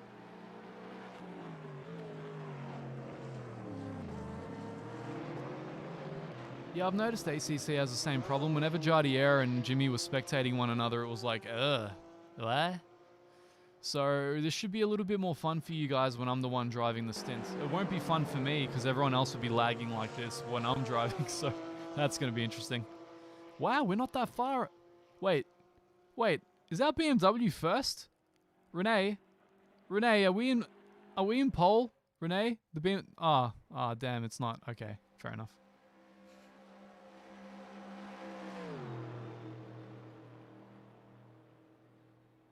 No, I think it's second, guys. There's a Corvette in front of him. See, how much better is it doing this without an overlay? You don't know. This is how I watch the N24 onboards. There's no HUD, there's nothing. You don't know where they are on the track. There's no live stream, there's no standings. You're just like, it's a guy on a track in the middle of the night just doing laps. Did he win? Did he not? Who knows? Who win? Why? What happened? Nothing. I'm just like ranting about the real life N24. You were asking me if we're first, but we're not. No. I was just kidding around on there. I noticed that, yeah, there was a guy up ahead of the BMW there. It's Lorenzo Risi for Waveframe Esports in first. Yep. Then it's our BMW in second. Then RN Vision STS Sim Racing. I think that's Audi. And then it's us. See guys, this is what happens when you get a professional involved in your stream. A guy that actually commentates for kind of a living and can actually give you the information that you need rather than just yelling at you. Thank you, Renee. But yelling at people is way more entertaining. That's why you got more views than me. You see? Ah, is that how it's working? Maybe I think it's just because I cast to YouTube and there's more people on YouTube. Do you guys agree? Nobody watches Twitch anymore, Renee. You got to move on with the times, bro. Sorry, yeah. I'm not really huge on Twitch either, so. I have no idea how to cast to Twitch as well as YouTube, so you know, you've got me there. Like you should try like casting proper esports events. It's quite fun. Ah, yeah, maybe. Welcome, Tim Colling. Got a lot of you guys becoming legends tonight. Join us in the dark side. yeah, wait until Ermin becomes a legend tonight when he smashes a car that's in the lead of a 24-hour race. Woo! Can't wait. Watch that live. I'm going to be so damn caffeinated up, man. I won't be able to hold the wheel straight. It's going to be so good. It's fine. So we actually lost the position after pit stop. Yeah, definitely. I noticed that. Is that because there are teams double stinting their tires, Renee? Yeah, I'm wondering. It's like the Corvette is double stinting, and maybe the Audi as well. I'm just really surprised because tires didn't cost that much right now. We decided to go new tires every single time. Yeah. That's what surprised me when Heiko was like, push, like rotate on throttle. I'm like, are you kidding me? Aren't we doing an endurance event? And he's like, don't worry, man. There's new tires like every pit stop. So I had absolutely the wrong expectation of how the stint was going to go at first. Yeah, I mean, it will be completely different once you join us for the real races, because when you do your race license, it will be in a championship, but we can't change the tires all the time, so you basically have to make it work for you and your teammate on one. We've got the traffic helping us out, guys. The cup cars bringing us back to the lead. Ooh. Yeah. Oh, hello there. Watch this. Yeah, watch this sick overtake. Get him on Schweden. Oh, that's risky. That's super risky. Holy shit. Oh, is he going to do it on the outside? What a guy. Yes. Yes. Tim, No, the man. Doesn't work. He will have to lift a bit to the side draft. He will have to lift. Wow. What a move. This is what you watch for, guys. Why is the viewership going down? Aren't you guys loving this? Have some Balkan guy screaming at you when he can instead just watch the live stream with like actual professional commentators. There is no live stream with professional commentators for this, but they show it currently on the big live screen. I got it. Ah. They got it covered. Nice. Well, that was really good. They got it around the outside. Yeah, the guys love the move. That was the R Envision Corvette, so that was us going up to third again. Excellent. So in case the Corvette is also running on old tires, we see it's currently not really working. Right. I was going to say, what's its pace like? Are we catching it? Let's see. You and your modern overlay, mate, and me like struggling behind in the 90s no, here. I don't have the overlay on. I use the live timing right now. Ah, I'm too lazy for that. I mean, their best lap is a second better than ours. Okay. The last lap, they were on a 9:28. That was probably during the pit stop, I assume. Yep. And we have been on a 9:26, so we were 2 seconds quicker on the first lap already. Wait, what was their quickest lap? Their quickest is 8 minutes and 7. Oh my our god. Quickest 8:7.8, and Yep. we are on 8:8.8. Ah, man. Now I've got to work out where I'm losing like 7 seconds a lap. Ah, it sucks. Don't even get me started on it. I would need to check it as well. Is it that whole R factor always pivot the rear end, rotate on throttle thing, the way that you like wouldn't drive a car ever? That's not true. In the Porsche, it's actually quite, I mean, I have to admit now, I drove an R8 GT3, but never Porsche GT3 race car. Yep. So I drove a GT4, the GT4 Street, GT3 Street. Yep. On this track, so it might not be 100% correct, but it actually works like the real one as well. So you have a lot of push over the front axle once you turn in. And there's a specific moment when you come over to the apex and start to slide on the rear. Yep. And it's similar to a front-wheel drive in terms of being fast. You never want to be off throttle with this car. Right. That's So basically what Heiko was telling me earlier. Yeah, and that's like the real car. So I wouldn't say, like I said, I'm not 100% sure since I never drove. I mean, how do you sink into that place where you get on the throttle? Because with the Porsches, they have this habit to kind of dive into the rear axle and understeer out. So, I mean, you have to apply the throttle after the apex, right? You can't just, pivot the car around like you would in a mid-engine car, right? No. It's like the Porsche normally doesn't push coming out of the front tires if you rotated it before the apex. So the Porsche tends slightly to over-rotate because it's a car that allows you to trail brake. Yep. The Cayman a bit more than the 911, but that's fine. So you basically trail brake in, and then when you step on the throttle, you let it rotate a bit more, like over-rotate before the apex, and then with slight understeer goes down. I feel like I should have set up some kind of a radar app so I can see where people are and, in conjunction with me. We can do quite a few things. So, as you know, we have our own strategy tool and telemetry. Yep. We can set that up for you later. I think that would be a great idea. You can share part of that, that's fine. There's no setup data in it. So you can show that on your screen if you want to. Yeah, sure. We got the live timing. I mean, you can still try to do screen grab of the live timing top 5, right? And put that somewhere on your screen. And then maybe just a bit of text saying which car number you want, so people, even if you are not driving, like Tim is currently driving, people know that's the number 43 car. Yep. And we could get SimHub, because we will need SimHub for our telemetry tool anyway. And SimHub should also give you some of the info. Excellent. See, guys, real-time tutorial. You're watching me get educated in real time. This is a channel where we're never afraid to learn. I mean, you're the one with the intro of the worst sim racing YouTuber. No, what do you normally say? Totally. That's exactly what it is. I'm co-opting that now. Guys, you're watching the worst sim racing channel. Welcome. There's certainly a good reason for you to be here. It's not. I mean, I saw so many negative videos about sim racing games, but yours were the most fun. It's an angle. You play a character. You know how it is. You can't be a dick, 24 hours a day. Only 20 hours a day. That is true. So we have now 1, 2, and 3, and 8, and 7 basically. So the number 88 car is also our driver. Yep. But he's not racing with our team name because he normally tries to do the 24 hours alone. They didn't allow it this year because he did it last year and finished. What a so machine. He has a second driver just to have the minimum driving time. So the 88, that's the what is it? The me, myself, and I alone car. It's Michael Rühle. That's one of our drivers as well. So we have 4 cars. I don't even want to know the logistics of how he makes that work. There are so many questions I have, and I don't want any of them answered. It works. I mean, I did back in that's years ago. I mean, we're talking about lift for speed time, so probably by now 15 years or more. Probably 15 years. We did a world record attempt on sim racing. I kept it on that event because I did 17.5 hours of my own. My lord. And then one of my ex-teammates, who is now the team manager at G2, he did a 24-hour race alone. I don't even know what to say. Like you've actually made me speechless for once. I don't know what would possess someone to do that, but I respect the fact that there are people out there that would do it. I was young and thought that would be cool. Sure. Is that enough?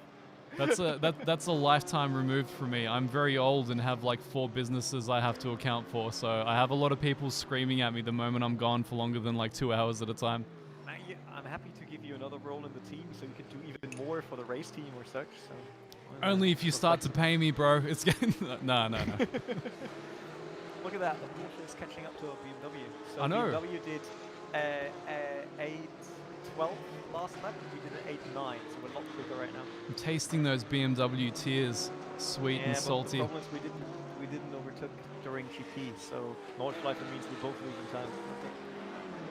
I mean, it's a decent match for the 911, the Nordschleife. There are so many places where it just kind of rotates itself with that rear engine thing.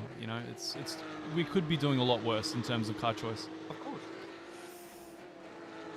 No, definitely. I mean, we won't do super. I see it in your chat. We won't do super long stints this time. We know that Nico did 5 whatever hours in the ACC event.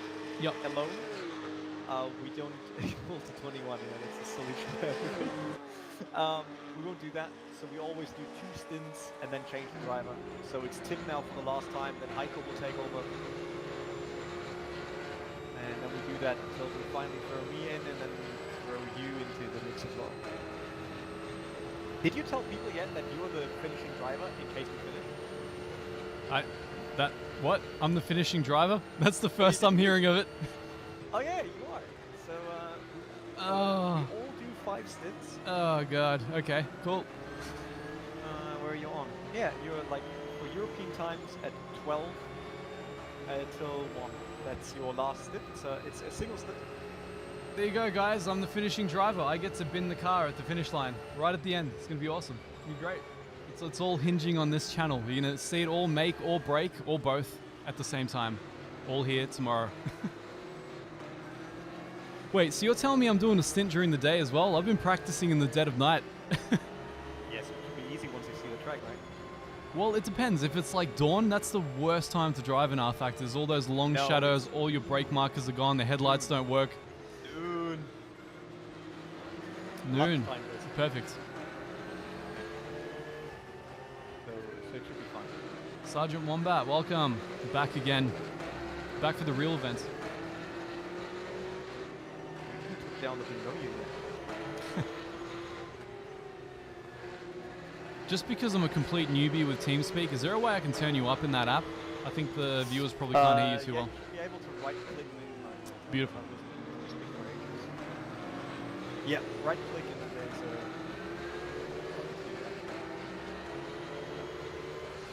Yeah, now that you're streaming, I will not stream until basically you leave, and then I'll take your spot and I will stream the TV camera for people to watch.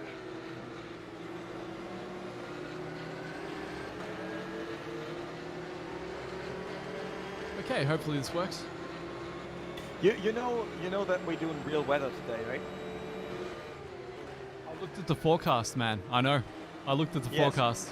So that basically means if I'm outside the house here and it starts raining, I'll just grab the phone, call you guys, and you have to switch tires immediately. That is beautiful. I love it. I don't even want to know how they're lining up the live weather thing, but I love that they're doing it. It's so good. Is he going to make a move in our own car here? Yeah. We might see some stuff happen, guys. Get the slip. No, we don't have the power, do we? It's just not there. But the BMW looks a bit better. Yeah. On the left side. It's a bit worse for wear. It's mint condition, never been abused. I love how stoked Heiko was. He's like, we can get Omen doing 815s. And then you look at these guys and they're doing like 808s. I'm just like, oh, come on. Yeah, but those teams mostly don't have all like drivers that all do the same lap. I mean, they're doing 8-9 currently in the lead. Yep. So we're not far off. If you look at best lap, an 814 gets you currently in 12th position. Okay. All right. And is That's- there that's not a bad, BOP here, Renee? Is this car different to the one that you would get in single player in R Factor right now? Yes, I think P1 uses their own BOP. Okay, that makes sense, because I was getting vastly different times when I was running a stint myself offline after Heiko, because I was doing laps that I felt were better, and I was getting like 3 or 4 seconds later per lap, and I'm just like, what is going on, guys? So it's good to know. Could be that, yeah. I mean, let's be honest, that's a misconception, I think, in sim racing and by the community. You know that every game gets blamed for having a bad BOP and all that. Not saying that our current BOP is great. But you can't BOP at like real life. Like, first of all, they BOP at per championship, sometimes even per race. Yeah. Which is a huge difference. And people can't abuse the cars or figure everything out because you don't have the budget to run the car 600 laps per day. Yes. Nor can you easily change the car. So the issue is, let's look at the real life. Let's assume I know that the Aston Martin currently is the quickest car, right? In my championship. Yep.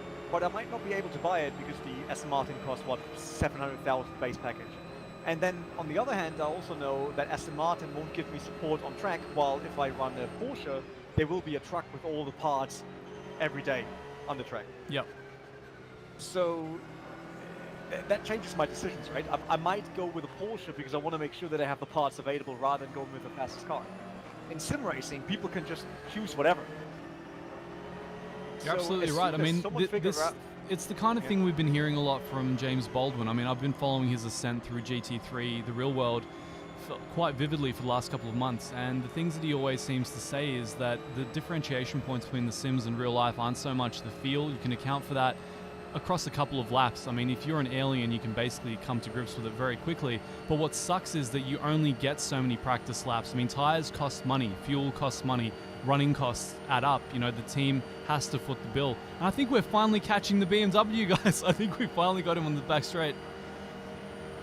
Coming into what I think is Tiergarten. I don't know the corner names of this track. Looks like Tim's holding off a little bit here. I think that's probably wise. It might be that we think in the BMW will do faster. Like, it is a faster car.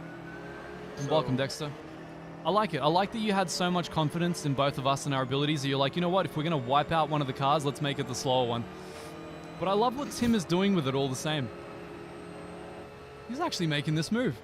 Tim Neundorf is probably one of the quickest guys in the GTE car, maybe GT3 car out there. He is absolutely crazy. Yep. I wish I could see more precise inputs, you know, from this. I wish the netcode was at a point where we could really see the pinprick movements from the wheel from the inside. I can't wait for, you know, the netcode tech and the sims to get to that point. You can really analyze what he's doing as it's happening. It will be kind of cool, though.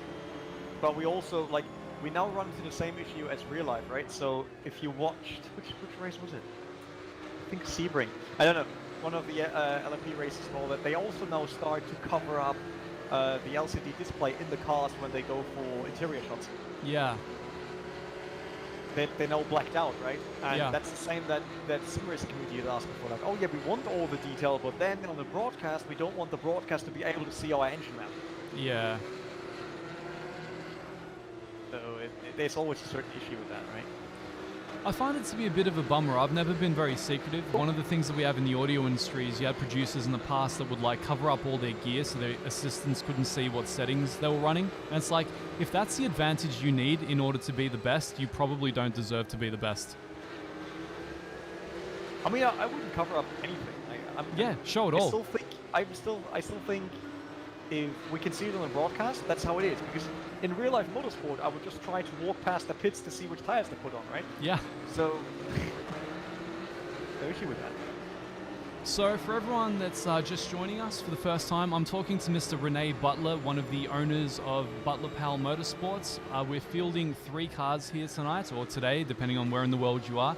We've got 2 BMWs and 1 Porsche. I'm sure Rene can fill you in on where they are on the grid right now. I'm completely useless when it comes to that.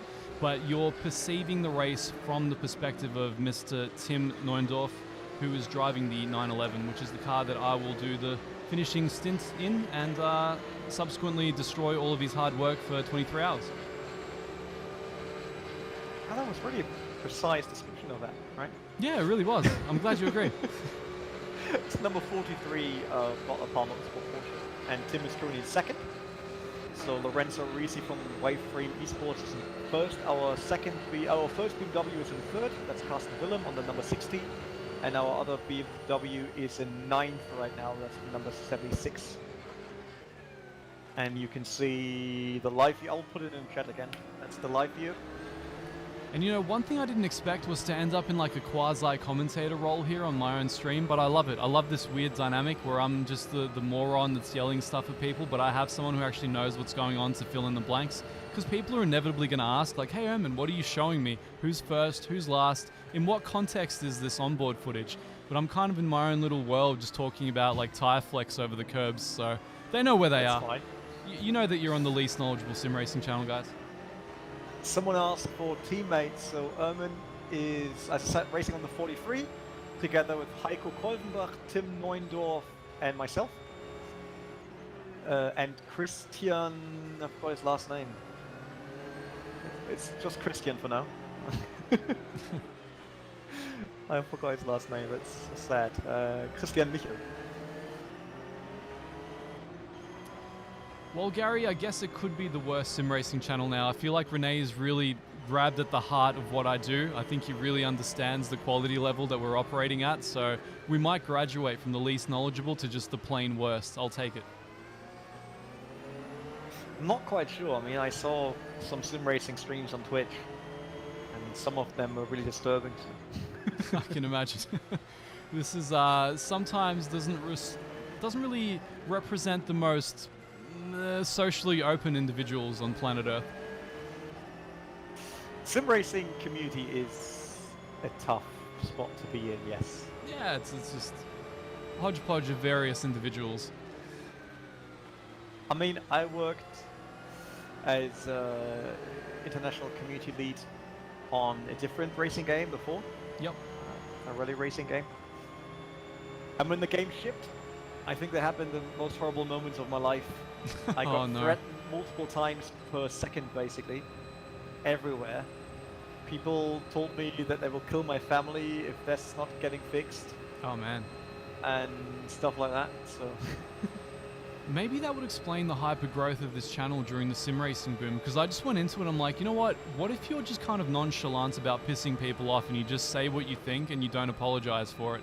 It turns out a lot of people do really hate you, but it turns out a lot more people tend to respect that level of honesty, and I think they just kind of come along for the ride because it's amusing more than anything.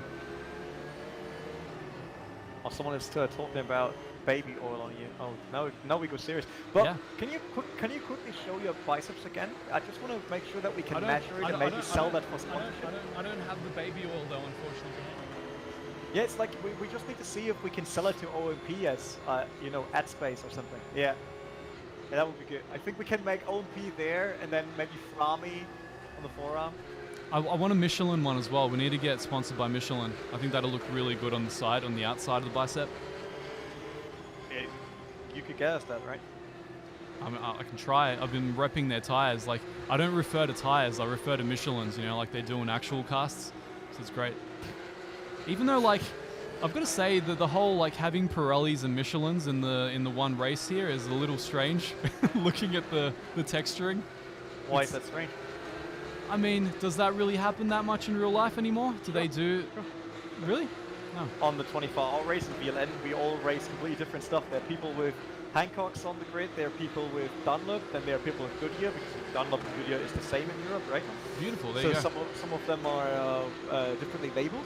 So, for example, on our Cup car, during the 6-hour race, I had Dunlop in front and Goodyear in the rear. And others racing Michelins. A lot of Porsches are racing Michelins, most of the time. We've got some damn traffic ahead of us, guys. Not good. Bad times. Just saying because I see the Porsche in front of us lifting that much. That's not how it is as a player. That's actually net code. Oh.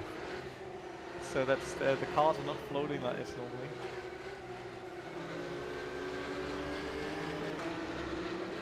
I did do my best to set this up with as much up and downstream as I possibly could, but I don't know what the game really wants to see on this end. But it is what it is. Let's try an external view for a bit. Alright, change things up. How are the standings looking, Renee? We're still on 2nd and 3rd, and 8th now. Not half bad. Yeah, Sergeant Wombat, the car I drive in real life is a Subaru WRX GC8 2000, so the very last of the old McRae shape. It's a complete understeery, lumbering beast, but it's mine and I enjoy it. Is it it's the WRX or WRX STI? WRX, yeah, it's not the STI, no, but I've done a certain amount of under the hood modifications that make it vastly more powerful than an STI. So we had the same place. Like I had a GC8 STI Type R Coupe. No way, really? Well, you lived Yeah. in Europe as well. 1998, we imported it from the UK from a Subaru dealer that had it in its museum. Wow. But that's years ago. Like that was the first ever GC8 coupe in Germany. A friend of mine owns it now. I sold it to him afterwards. Yep. And it came 1998. It already came with the DCCD, which was introduced 2005. That's you crazy. know, the central differential lock that you can change in car. Yep. It already had automated intercooler spray, Yeah, right. and it came stock with the Group N rally gearbox. Oh, very nice. Was that a dog you box? Could you just slam the gears in, or? No, it was still 8-shifter. Yep. Group N. But you could do 0 to 100 kph in 3.94 seconds. That's very impressive for a Subaru of that vintage. That was very impressive for that time. Because when did I buy it? Maybe 2000, I don't know, 2012. I would need to look that up now. Yeah, Back wow. in the days, were considered fast if you had an Integra with 190 horsepower or something like that. Yeah, true. I mean, that was when I was first discovering my love for McLaren when they came out with the MP4-12C, and my life forever changed when I saw that car and went, hey, there are supercars being made out there that I may want to own one day. So let's just try and find a way to make enough money to make that happen. But here I am, 10 years later, still on that grind. Let me check if I can figure out when I bought it, or just check pictures on Facebook now. I know Welcome that I to the channel, uploaded by it. the way, guys. Welcome, Heiko. If you are the Heiko that's shaved 6 seconds off my lap times and potentially made me not throw away this race in about 12 to 14 hours or whatever it's going to be. They want to see Project Cars 3, Renee. See? I've undershot their expectations with this realistic simulator. Really? Shit. I'm so sorry. Yeah. I feel like you guys need really bad anti-aliasing and like lens flare and just like sick drum and bass. I think that'd complete this sim. I didn't bother due to your video. You know that I was part of Project Cars 1 and 2, basically. Well, I mean, then you should understand my woes about Project Cars 3, shouldn't you? Because I feel like it's a two-tiered company, surely. There are people at the bottom that love what they do. You look at the car models and you're like, someone lovingly crafted this stuff. Like, somebody down there just did it. And then someone at the top went, hey, how do we, like, downsize the physics so someone can play it with one button on a mobile phone and we can sell more copies? The real question is if it really sold more copies. To be honest. Because as far as I can see, Project Cars 2 didn't really perform amazingly, right? Well, Project Cars 2 unfortunately has a higher player count on Steam than Project Cars 3 does right now, so that tells you where it's all at. Let me see, where's the... Oh man, I really need to scroll far back on Facebook to find that server. Damn. I'm already at the times where people didn't have proper phones to take pictures. Just had to enable slow mode. We always get spammers unless I get like a moderator in the chat, so only one message every 20 seconds now, guys. Sorry about that.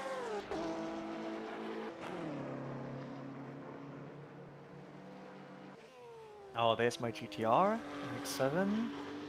We're getting closer.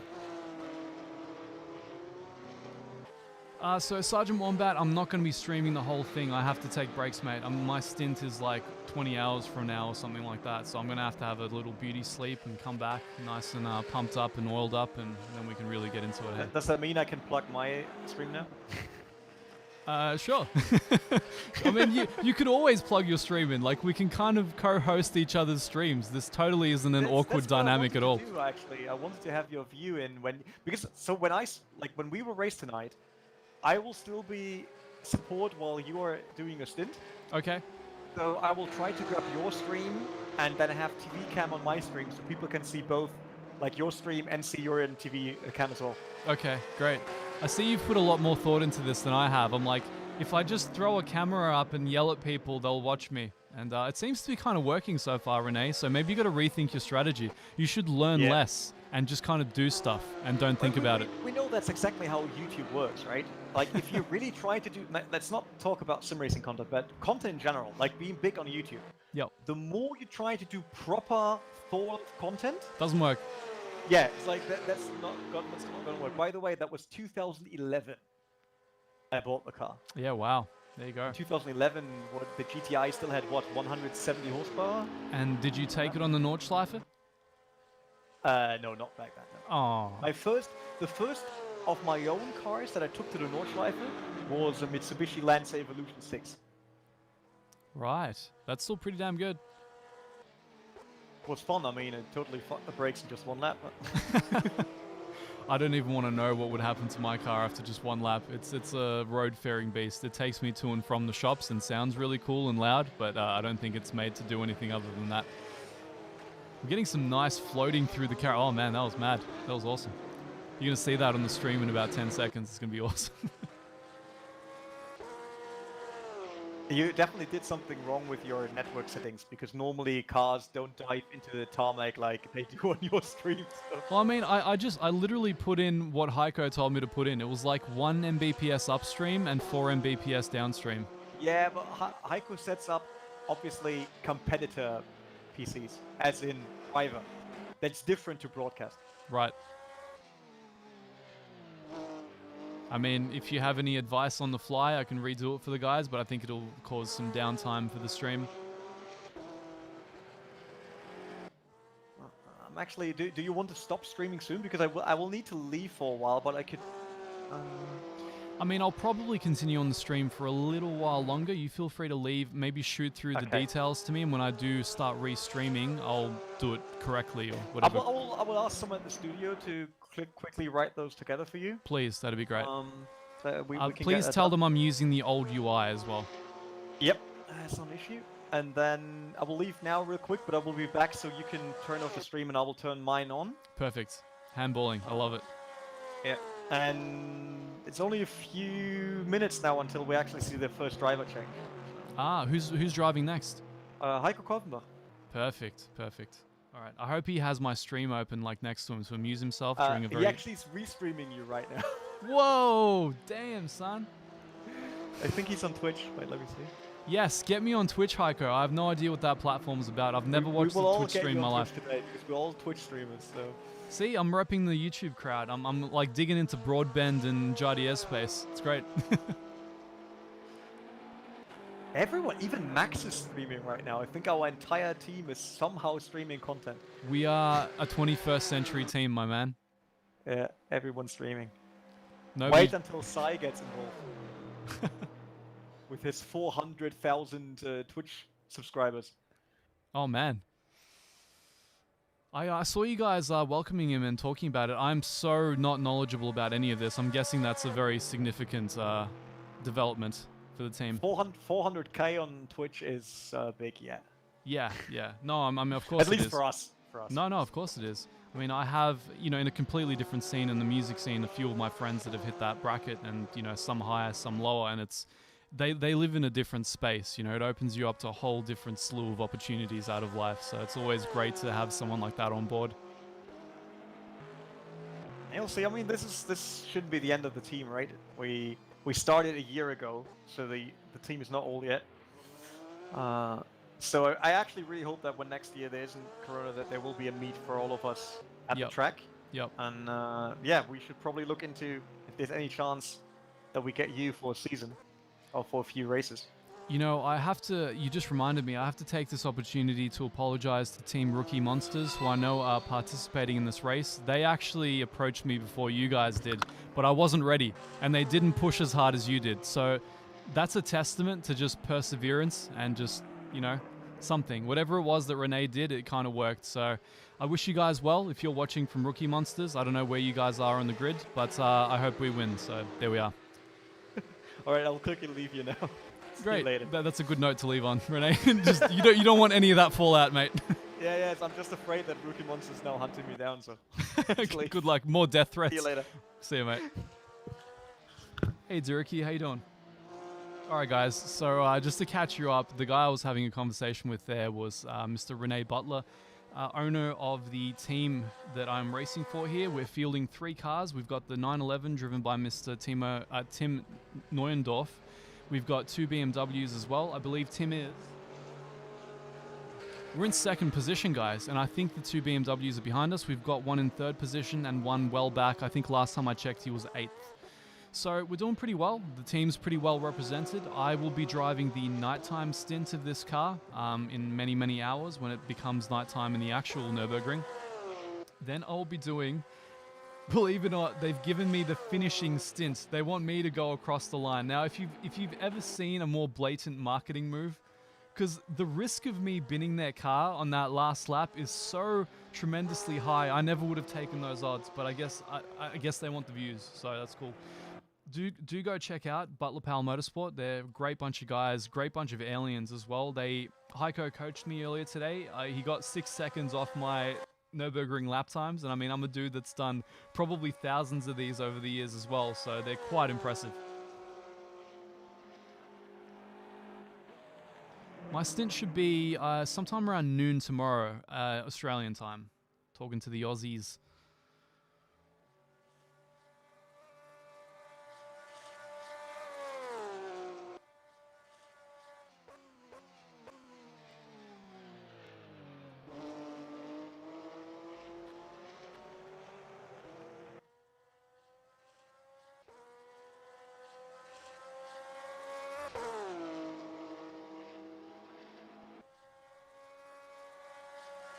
Hey, well, we just caught the message. Thanks for the well wishes.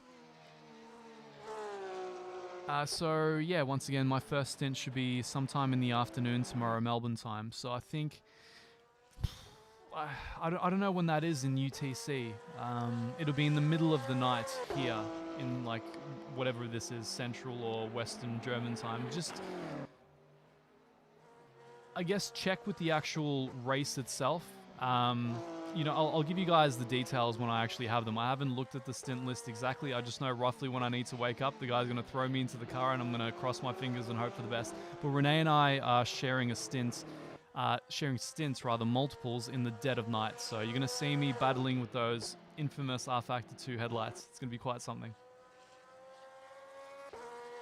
West Germany time. That makes a lot of sense given that I've been here and it was West Germany. I think I wanted to go to Spa and it was like a 2-hour drive west from where we were, and it blew my mind because here in Australia, when you drive for 2 hours, you basically drive from like one suburb to another. 2 hours is nothing here.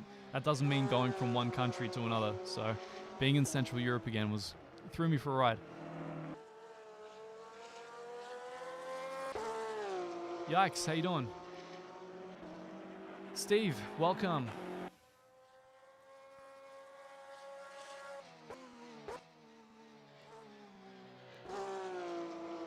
No, guys, it won't be about 5 hours from now, so I'm going to get my beauty sleep. So you won't see me driving on this particular broadcast. I just want to make that clear. This is basically just me commentating the race, putting your attention onto the amazing work that Tim and Heiko are going to do over the next couple of hours.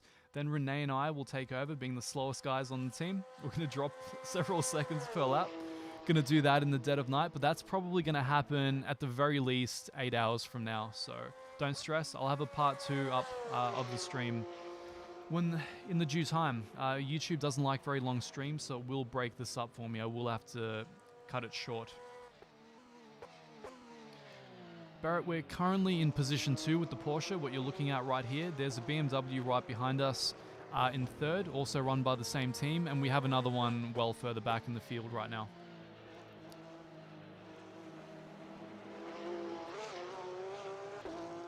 Why can't you get it around the track, Christopher?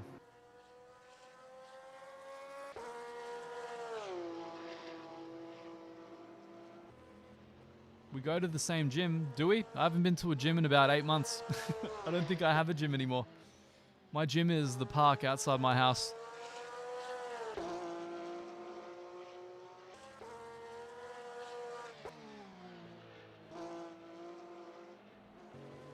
Thanks, Nemesis. The team are definitely not R-Factor only. They're well represented in just about every major realistic sim. They've got a strong ACC team as well.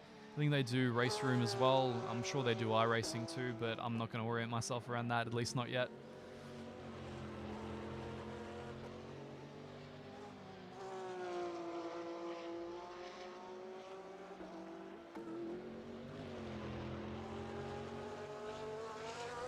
Yeah, I can see how a Simucube 2 could be your personal gym. That makes a lot of sense.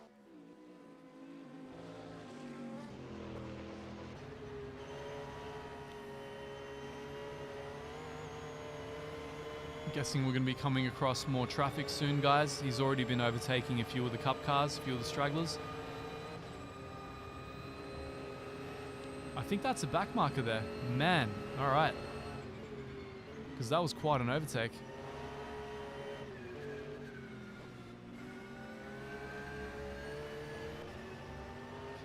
Yeah, the 911 certainly takes some adjusting to. The team supplied us with a really, really good tune for it. I feel quite solid with it.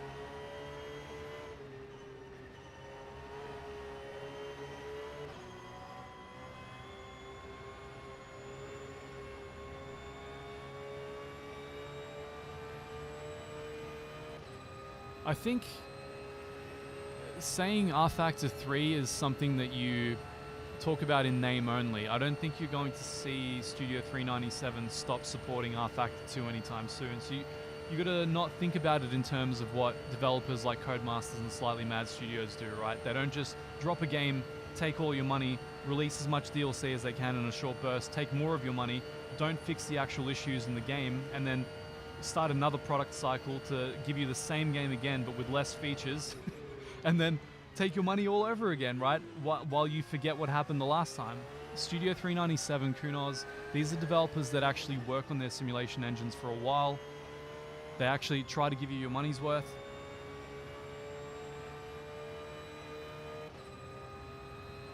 And at the end of the day, I think they respect the customer a lot more.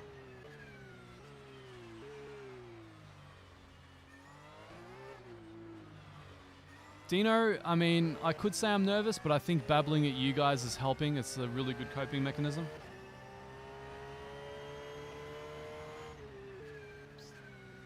What? That's the race director. The psst. Here we go. He's coming. The arch villain. No? Maybe he's just warming up. Maybe that was his practice. Psst. So Miko mixing Ola's album, does it pay for McLaren's? Not really. He's a good friend. I don't charge him very much at all. I just kind of cover my time, and you know, the fun is in working on great music. What tends to pay for the McLaren's is, you know, selling software.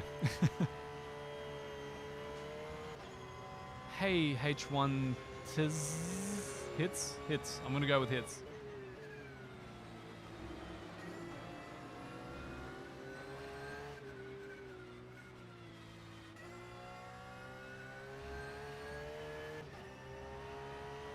Yeah, it looks a lot less bouncy, doesn't it, homie?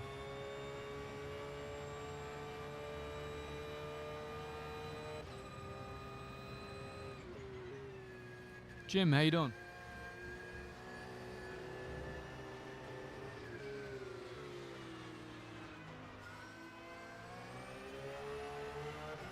Yeah, I mean, I was doing the audio thing long before the sim racing thing, so that makes a lot of sense. I think you're much more likely to key in my name and find the audio videos before you find the sim racing ones.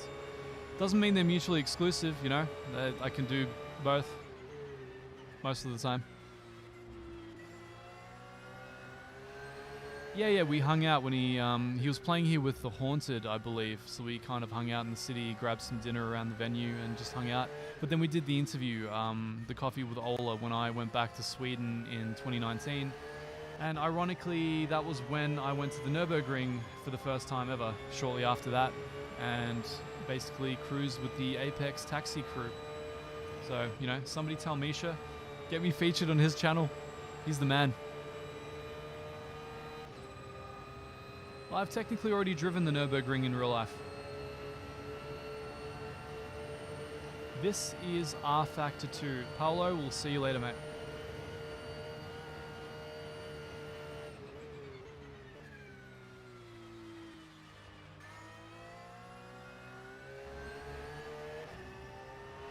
My co-commentator's gone, guys. I can't keep you entertained with enthralling conversation. See, we have this, like, good duality going on. Renee with actually knowing what he's talking about, and with me just ranting nonsense at you. I think we hit that nice middle ground. My only interaction with Chris Hay to this point has been being in the same Discord chat with him. So, I mean, the sky's the limit. We're obviously best friends.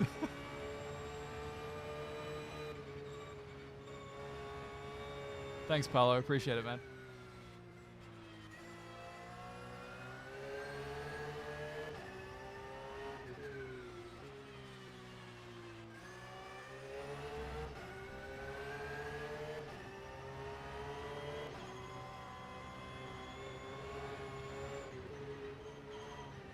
Yeah, it's hard, you know. R Factor is just in that spot.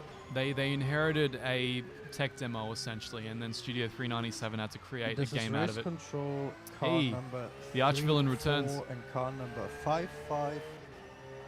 Warning for causing a collision in the pit lane. Oh man, collisions in pit lanes, this doesn't bode well for me. I don't have triples, I can't see to the side. I don't even know if I'm going to cut someone off.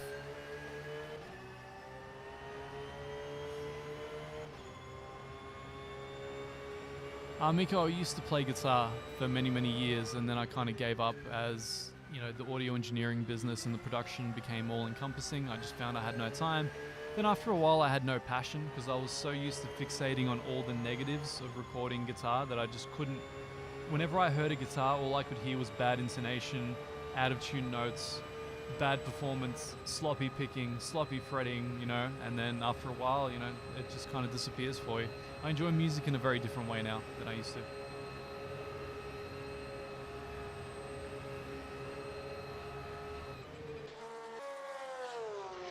Some nice external view for you guys. I'm curious how our other cars are going. I'm gonna start flicking through. I'm gonna start flicking through and see where the BMWs are at.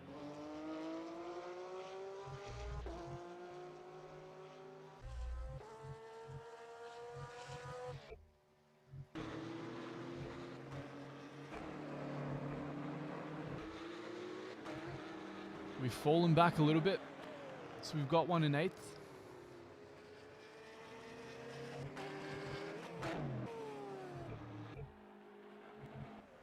And another in 11th, unfortunately. We were fielding... Yeah,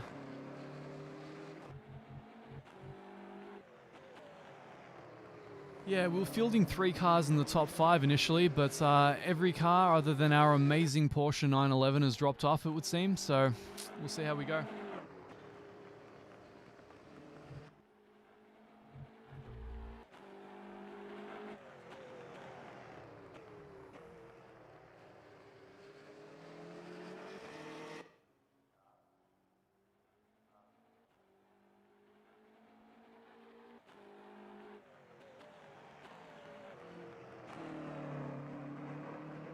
That's awesome, Miko.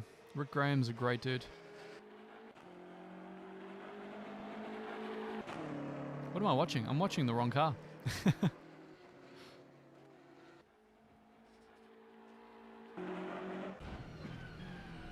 We'll see how our colleagues are going for a bit. So technically the BMW is supposed to be the faster cars here, but for some reason our 911 is holding it down in second. Thanks, Croker. It happens sometimes. There's a bit of a cross-section. A lot of us audio nerds are into sim racing, right? Pretty funny.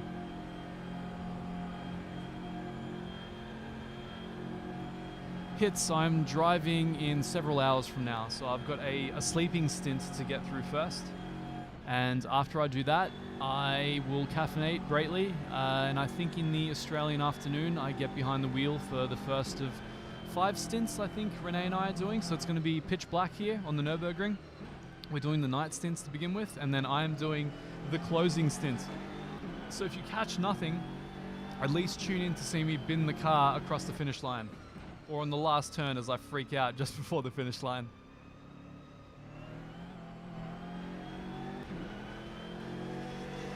Steve, I haven't touched Walson in a while. I went back to check the new updates they did. You know, they updated the legendaries and all that stuff, but there's not enough endgame there for me to justify pivoting the channel back there. You should have seen it.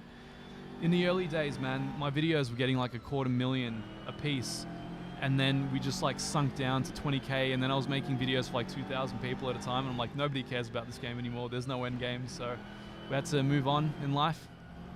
I'm hoping the community here likes Cyberpunk 2077 though, because we're going to do a lot more of that over the coming days. Nemesis for me was the original Colin McRae rally. I was a rally boy. I'm not going to stream the whole event, and I'm not only going to stream my own stint. So I'm just going to stream as much as I can, go to bed, take a break, and then I'll have a part 2 for you guys, which should be the rest of the race. It will basically be the entire first part. It will be when I take over with my stint.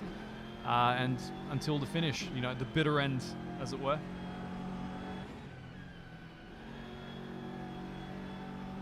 Alright, I'm going to switch back to our Porsche.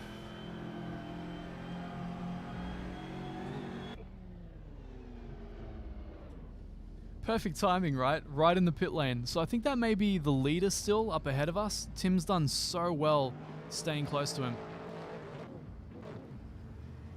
Oh, I wonder if they're double stinting their tires again. We're changing them every lap, so I'm kind of curious how it's going to work out for us.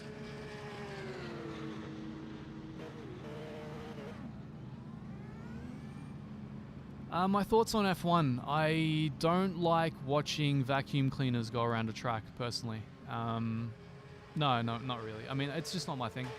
I just don't get into it. I like F1 Drive to Survive. I like the drama of it. I think it's exciting. I think the personalities in F1 are very interesting and it can be compelling. But I don't really like the trajectory it's taken over the last couple of years. And yeah, I miss the V10s.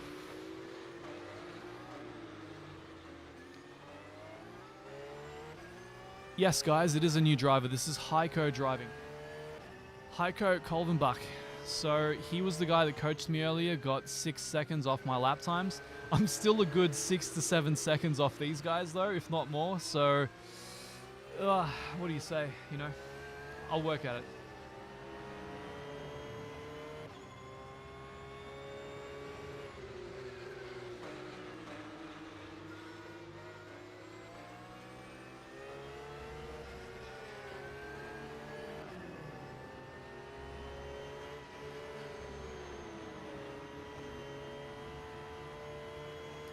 I hope Gran Turismo 7 doesn't have its own official steering wheel. I just hope that my future podium series is compatible with the PlayStation, that I can actually use direct drive with GT7.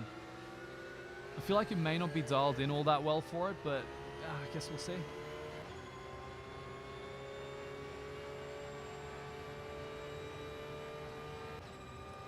I think Project Cars 2 is one of the best Simcade games out there. Yep.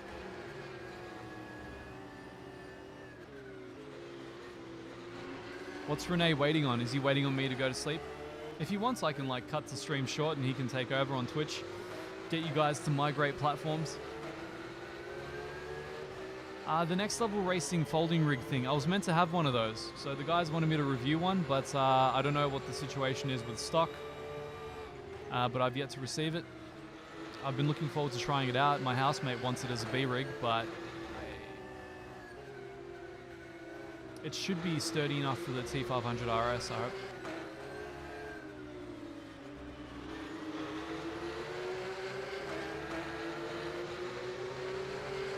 Alright, let's go some external view.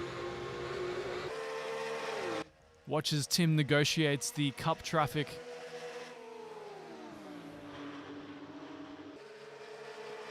They look so similar, you almost can't tell that we're in the GT3. I should just pretend that we're driving the cup car. Oh man, no. Oh, he's not happy.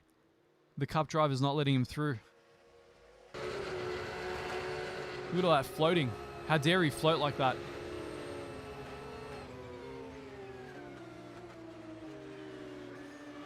Come on. Oh, this is gonna be fun. See, this is why I need a radar. I feel like I would wipe out the car in that situation. Maybe I'll have crew chief yelling at me.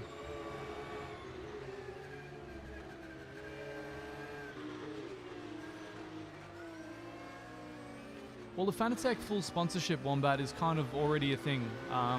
They're amazing guys. They're very willing to work with guys that are on the rise. If they're, you know, I like the cooperative spirit of the sim racing scene. I find that a lot of the companies were very eager to work together. Next Level Racing, Fanatec, obviously the audio companies I work with like Steinberg, Yamaha, Rode, but that's a completely different story. But the Fanatec guys have been absolutely amazing. They've been very quick to repair any issues, very quick to sort out any problems we may have had. It's one of the reasons I rep their products. Even though the DD1 may not be in a particularly perfect state right now,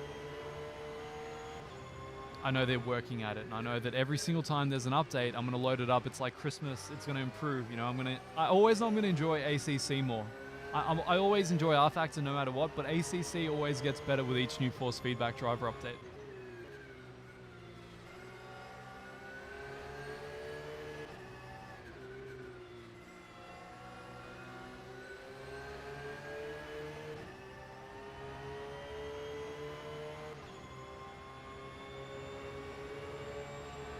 It's going to be a lot more dark and lonely when I'm doing this, guys. A lot less light. Until the last stint, which will probably be the most nerve-wracking experience. Could you imagine getting a guy that's never raced competitively going, hey, join my esports team, drive in a car that we've put on pole on a 24-hour endurance event on the largest, most difficult racetrack in the world. It'll be fine. Oh, and learn how to stream while you do it. Could you imagine all the things that have to go right in order for this to go well for me? I'm excited. I don't know about you guys.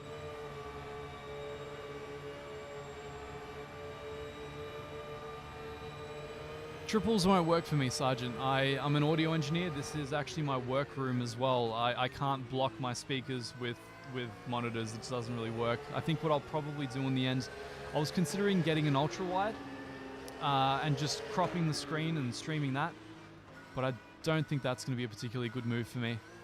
I think in the end I'll probably grab a 48-inch OLED TV, use that as a monitor using HDMI 2.1 because they can finally support 120 Hertz. That should scale down really well into a 60 FPS stream or video, and then I can basically race on a massive TV. It's going to be sick.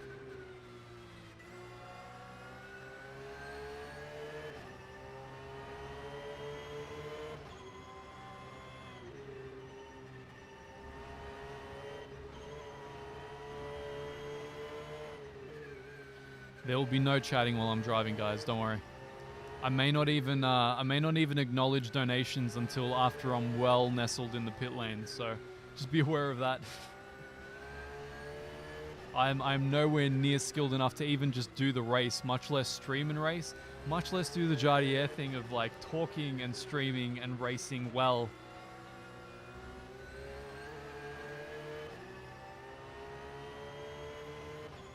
Yeah, I would take ultra wide over triples any day. Triples are like when we used to SLI 3 video cards. You knew it was bulky and unwieldy and it just wasn't going to go anywhere and you're going to waste way more money than you should for something. I don't see myself going that way. It doesn't make any sense. I would sooner go VR or something, you know. I think the big TV is just going to be fun. I want to do a lot more fun streams, a lot more fun videos. When Gran Turismo comes out, it's going to be great. I'm going to go through the campaign. I'm going to buy some really old shit boxes and just turn them into absolute beasts and munch everything. It's going to be awesome.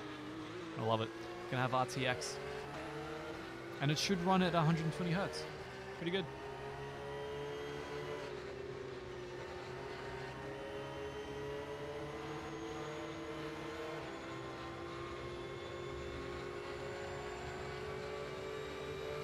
You know, you may joke, but CRT screens kind of are the actual move. So a lot of people don't know this, but the way that they interpolate images actually has a better response rate than even the best LCDs we have right now. So if you're an old tournament shooter guy, you're probably best off finding an old, what were they? They went up to like 24 inch, maybe 24 inch CRT.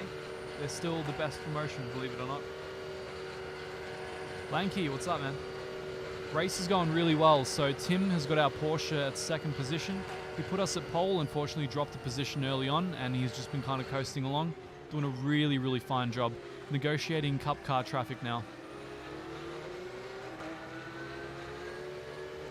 Sorry, I completely, I obviated the fact that Heiko is driving right now. So Tim did a double stint for us, and it's Heiko driving at the moment, just kind of keeping it down, making things happen.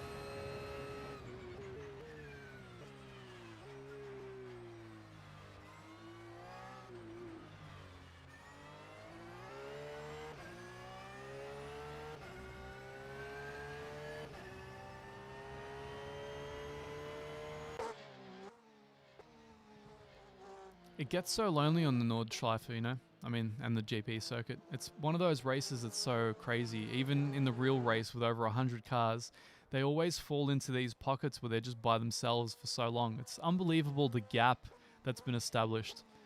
And I mean, these are all very skilled guys. Their gaps aren't that large from one another. They're within like a second per lap across an 8-minute lap. So to see this kind of spacing between cars is insane. Still second.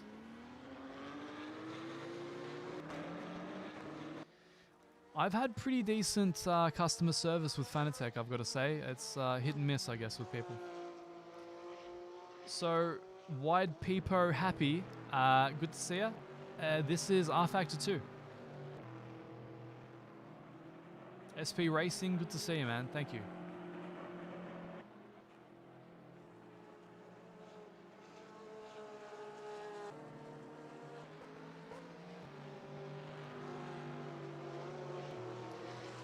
So for those who've just joined us, what you're witnessing is the Butler Pal Motorsports Porsche 911 GT3, the car that I'll be doing a stint in several hours from now. I'm sharing the stint, or rather sharing the car with 4 other drivers, all of whom are vastly more talented than I am. They've given me the honor of pushing it across the line for the finish at the end. I don't know whose bright idea that was, but that's apparently what's happening.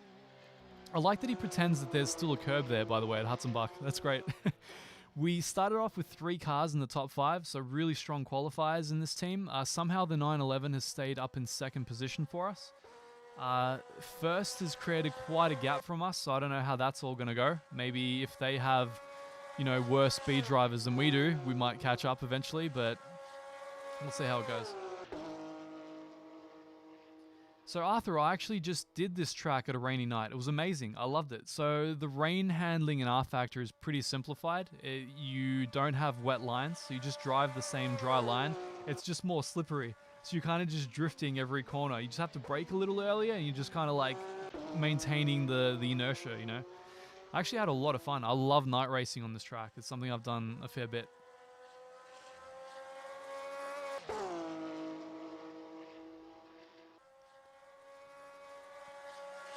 So I've not been streaming long enough to know what's going on with the DMCA drama, but I've certainly run into my fair share of issues with it with my properly produced content. You get flagged for anything. Anything that's remotely recognizable by the algorithm, that will just demonetize your channel. It's become a really toxic space for content creators because you don't know what you can and can't get away with, and you have to diminish the experience for the viewer in order to abide by the platform's guidelines, and the guidelines are often so very ill-defined and poorly enforced. It just is what it is, you know? After the adpocalypse, YouTube has been a bit of a different space. Let's go first person view again. Oh yeah, listen to that. Listen to that gearbox. That's what we want. I don't know why I ever change it from this view. That's the sound. That's what I like. I don't know how many teams are competing, Golden, but there are 50 drivers on the track at present. Man, this guy is still talking into his stream. What the hell is going on? He never stops. Energizer Bunny. Crazy. You alright? Did you wanna take over, mate? Is that what we're doing? We're handballing? Let me start my streaming PC and quickly set up some scenes. Yeah, not a problem. So people don't have to witness all the building process. No, man, I show them everything. They like the behind-the-scenes look. They like seeing me hard crash. They like seeing a black screen for like 10 minutes as I'm like, ah, shit, sorry guys, I'll be back. Don't worry, it's fine. I mean, I saw that, and I called that work, so that's kind of fine, right? Yeah, well, I mean, it was Project Cars 3, so it was just worse from there. That was the high point of that stream. Wait, you went into Project Cars 3 streaming to the new DLC, right? What does it feature? I didn't even check it out yet. What? Why? Why even bother? Who's gonna watch? It's so hard. I can't understand that because I was really disappointed as well. Yep. It's just I feel so bad because I know part of the team and I know that, like, you know. Yeah. Well, like I was saying, it's obvious there are people there that care about what they're doing, and somebody up above is stopping them from like spreading their wings and doing what they're made to do. Yeah, it's really sad. It is a sad story, but I think the saddest thing about it is that they're not even making good business decisions. They're not even doing as well commercially as the true Sims were. It's like they talking about business decisions. Do you know that 2K wants to buy them? Yes, I saw that news today. Take Two. I don't know what to say about that. I don't know what the implications of that are, but I'm sure I'll make a completely unknowledgeable video about it all the same, where I yell about something I decide to yell about. You should really yell about more things. I'll try, man. But you've got me preoccupied caring about actually completing a race. Do you realize that you're like neutering my channel growth by making me actually practice what I preach? How dare you? Damn. I'm just really sorry. I'm watching these onboards and I'm like, where are they finding 7 freaking seconds over me? What's happening? How am I not driving quickly? Does that mean you suck ball driving? I mean, I think it does. I think it really does. Because I'm like trying to find the place where I'm losing the time and I can't work it out. But then again, the cars are doing this weird Dracula float for me, so I probably can't tell much fine detail at this point. I will be way slower than you because two things. Like, first of all, I didn't have time to race that much. Yep. In sim. Yep. And on the other hand, I now always compare to real life racing, right? So I'm always like, oh yeah, I shouldn't try that because that's very risky. Oh, I shouldn't do that because it's very risky. Yeah. Well, the funny thing is, I'm in that headspace as well because I'm one of those maniacs that just watches hours and hours of onboards a week of the Nordschleife. And it's like all the things that people are afraid and too sane to do, I don't do in the sim. And then I get in the server and Heiko is just like, no, push, get on the throttle. I'm like, what? Why? Who would ever do that? How many laps did you do in the real track yet? So while he was coaching, I think we got through just about a full stint in total. No, like on the real one. Oh, right, on the real one. So I didn't actually drive on the real one, unfortunately. I was like looking at all the insurance payout data. It's like you got to pay for the barriers, you got to pay for the car, you're screwed if you do this and that. I'm like, nah, not really. So I just got a couple of taxi laps, unfortunately. Oh, we need to do that next time when you're here. That was the plan, dude. I should have done it like 3-4 months ago. I had it all booked in. I was gonna stay at the Apex Hotel. I was gonna hang. It was gonna be awesome. Gonna like bug Misha to feature on his channel and get a shout out. It's gonna be great. Yeah. It's fairly simple. It's like the area is great. I mean, Apex isn't far away. And otherwise you could obviously still stay here. So if there's any issue ever with booking, then you could just stay here. That is so very kind. But which one of your cars can I total coming out of the mini carousel? The new Tractor, the FK2. Excellent. Great. Good. It has to be coming out of the mini carousel though. That's the tradition on there, I guess. Really? Like you mean like Well, jumping too far and then it's smashing just it to the that. right? Well, it's just that whole oversteer thing. You always get oversteer coming out of it, and then because I'll be doing it for the first time, I'll be like, should I countersteer? And then by the time my brain makes that decision, we'll already be in the barrier backwards. It's not how it is in real life. Really? Yeah. Oh, there you go. And most of the time you run a different line and just stay to the inside because the jump isn't worth it. Yeah, sure. So, and especially with the Civic Type R, you would take a different line there anyway. Sure. Is it because it's front-wheel drive? Yeah. I mean, you could still total it, it's insured, so. But I would prefer if you don't. I think I would prefer that as well, given that I I would mean, owe that you depends a on, lot of like, money. if you really grew massively until then, it might be better for all of us if you just smash it. And get tons the of views. on that, make a ton of money, and then we just repair the car and do something better with it. I like it. You have that bigger picture thought stream that my entrepreneur friends have as well. So it's that whole, you know, it's the success mentality, Renee. You're willing to make sacrifices for the big picture. I like it. Sure. Let's be honest here. When Jimmy Broadband was here and was driving one of our race cars, Yep. and he was like, "Oh yeah, not crashing it." Blah. I was really thinking like, I bet it would be his best video ever. Like, hey, look at me, my first race, I totaled the car. It's like people will be all over that. Yep. When you say he drove one of your cars, what do you mean? I don't think I connected those dots. He's part of the program as well.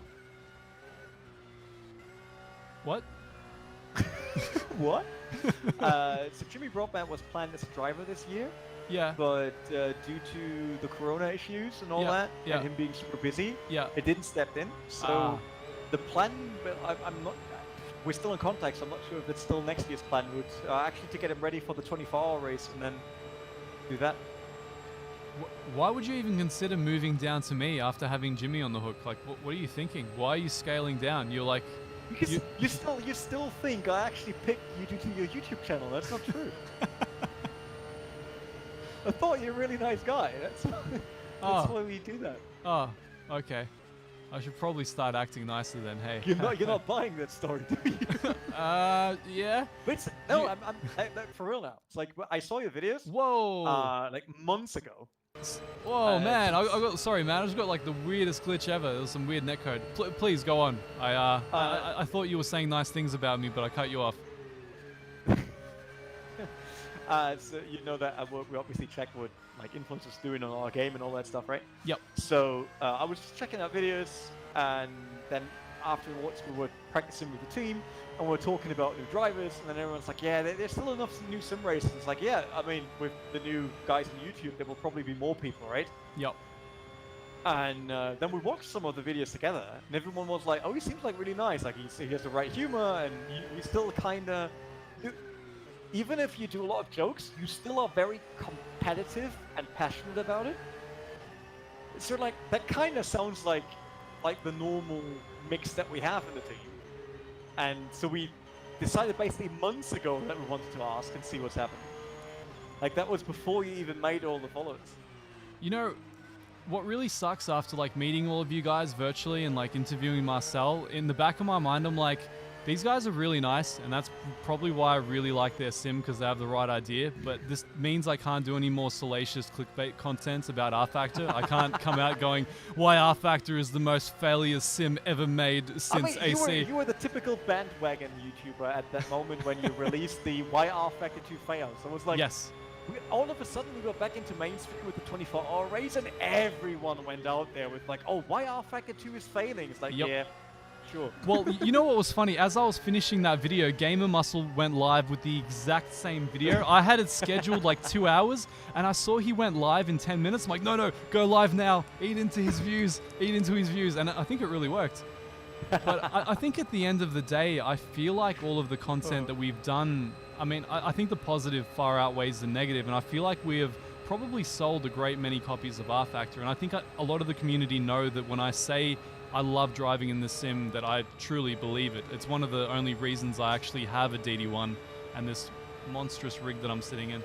Well, we're totally fine with that. I mean, there's always this weird view on software development, for example, that we first of all would be competitors with the others. Of course, we compete on the same market.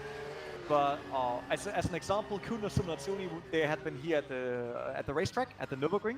Yep. Since that's where I live, and we did laps together. Like I helped them a bit on the track. I coached. What is it? Aris, yeah. Aris? Yep. No, not the. Oh. Wait, is that the guy with the Subaru? He's the Greek dude that always does all of their setup videos and stuff. He streams. Yeah. No. They have the Greek dude. He drives an MX-5. Ah. And a man of great taste. Another one that drives a BRZ.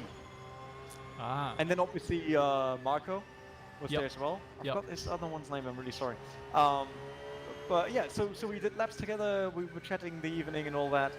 So of course we somehow competing, but in the end, we all try the same, and we all come from sim racing as background and think, oh, it would be cool if we would also have this. It's like we own all of those games, we play all of those sims. There is no need that there should only be one. Because if we would only have one title, sim racing would be even smaller. Yep. It's like we all build to the same idea of if we offer people more stuff, there will be more people that's sharing our passion for it. I'm one of those guys that always wants to see a super team. Like, my perfect world is you guys teaming up with Kunos and just like combining the best parts of both sims. As physically impractical as that is, working on two completely different physics bases and engines, I'm just like, the more people and money you throw at something, surely the better it's going to be. So I just want to see this like hybridization of all the best things of R Factor meeting the best parts of ACC. Will be kind of cool. I'm not arguing about that one. That's true. Yeah. There are some things those guys do really, really well, and there are some things that you guys do super, super well. I can't even imagine what it would be if it met in the middle. I think sim racing could finally be that. There's always a bit of a backyard thing about sim racing, isn't there? Like, we always get that impression that things are kind of cobbled together with duct tape and, like, you know, string. Whereas I think if we were able to unify and create more of a professional polish like games like GT Sport or Forza have, we could probably make a more serious contention in the mainstream for people. I'm not sure about if we could ever really go mainstream though. I don't think fully mainstream. Nobody wants to spend like tens of thousands of dollars on triples and like a full aluminium profile rig and all that fun stuff. But I think you could make it more seriously appreciated than it is, especially by real motorsports guys. So look, one of the angles I have is I follow guys like James Baldwin, dudes that have done really well in the supercars in like NASCAR and stuff who've come from sim racing. We're going to start seeing way more of those guys. We're going to see the aliens going to real life motorsport, and they're going to start dominating simply because the selection pool is far wider for sim racing. So it doesn't matter if you're poor, you can still get into sim racing, you can still be an alien with a G29 and some crappy little pedals. Whereas in real life motorsport, in order for you to get to the top, there are so many things that have to go right in your life that are completely outside of the realm of your control. So the selection pool is very, very small. Once you start expanding it to the guys that can just get into motorsport and then transition, we're going to see, I think, a whole new paradigm when the two industries collide. I'm pretty sure that we're nowhere near all of the potential that's out there, that's for sure. Yep. But since I told you that once in the call, I think, like the problem with sim racing and the actual market is that sim racing is one of the most demanded communities while being one of the smallest niches out there. Yeah. So just as an example, I know you heard that before your chat, basically. Let's assume we're doing a typical FPS game, COD style, and roughly describe the team and costs. I'll get someone for the storyline, I get someone for level design, right? And then I'll get sales, and then I'll just sell it off. That's it. Done. And I sell it for what? 69 euros to 80 in a limited edition. And there's if it's on Steam, then I lose 30% to Steam. Okay, fair play. But looking at sim racing now, so first of all, we're trying to copy something that is out there, so there's way more being compared to than other games, obviously, which is a downside in terms of marketing. But even worse is that they are way higher costs, because I need to pay upfront for the car, and then I need to license the car over the years. Then I need to pay upfront for the track, license over the years. Then I need to license a championship, maybe, who knows. Some other companies, and then I need to bring it to one game. So from one sale, there's the Steam deduction, basically, and then I lose all the other money to every brand that's in the game. Yep. And then we have these discussions about, oh, cars and tracks are too expensive. I mean, R-Factor without any sale, I think we're looking at what, €5 per car, $4.99. I think that's it. So that's €5 for a fully licensed car. I pay more for a Coke. It's strange the way we see this valuation, but I think it's because when you see the larger, you know, quote-unquote sims or racing games like GT, they just have everything. They have so much content because so much of it is so basically modeled. They don't really... It doesn't really matter. It's just the licensing that they pay for, and they're such a juggernaut, they can make up for all those upfront costs with their sales. They know they can account for it. Whereas sim racing... I mean, they get 10 million sales. Yeah. There's no sim racing game that can do that. No, and that's one of the curses of sim racing. I mean, there's just not enough capital and not enough people flowing through the industry. But, you know, the price of admission is so high for the user, and the price of admission is so high for the developer as well. But not only that, I mean, the sim racing developers are the guys that are pushing our understanding of rendering physical reality in the virtual world. But there are far less of them doing that than there are guys just coding and like creating skins for CS or something like that, you know? It's all about the low-hanging fruit versus the purism mentality. I mean, this kind of exists in every scene.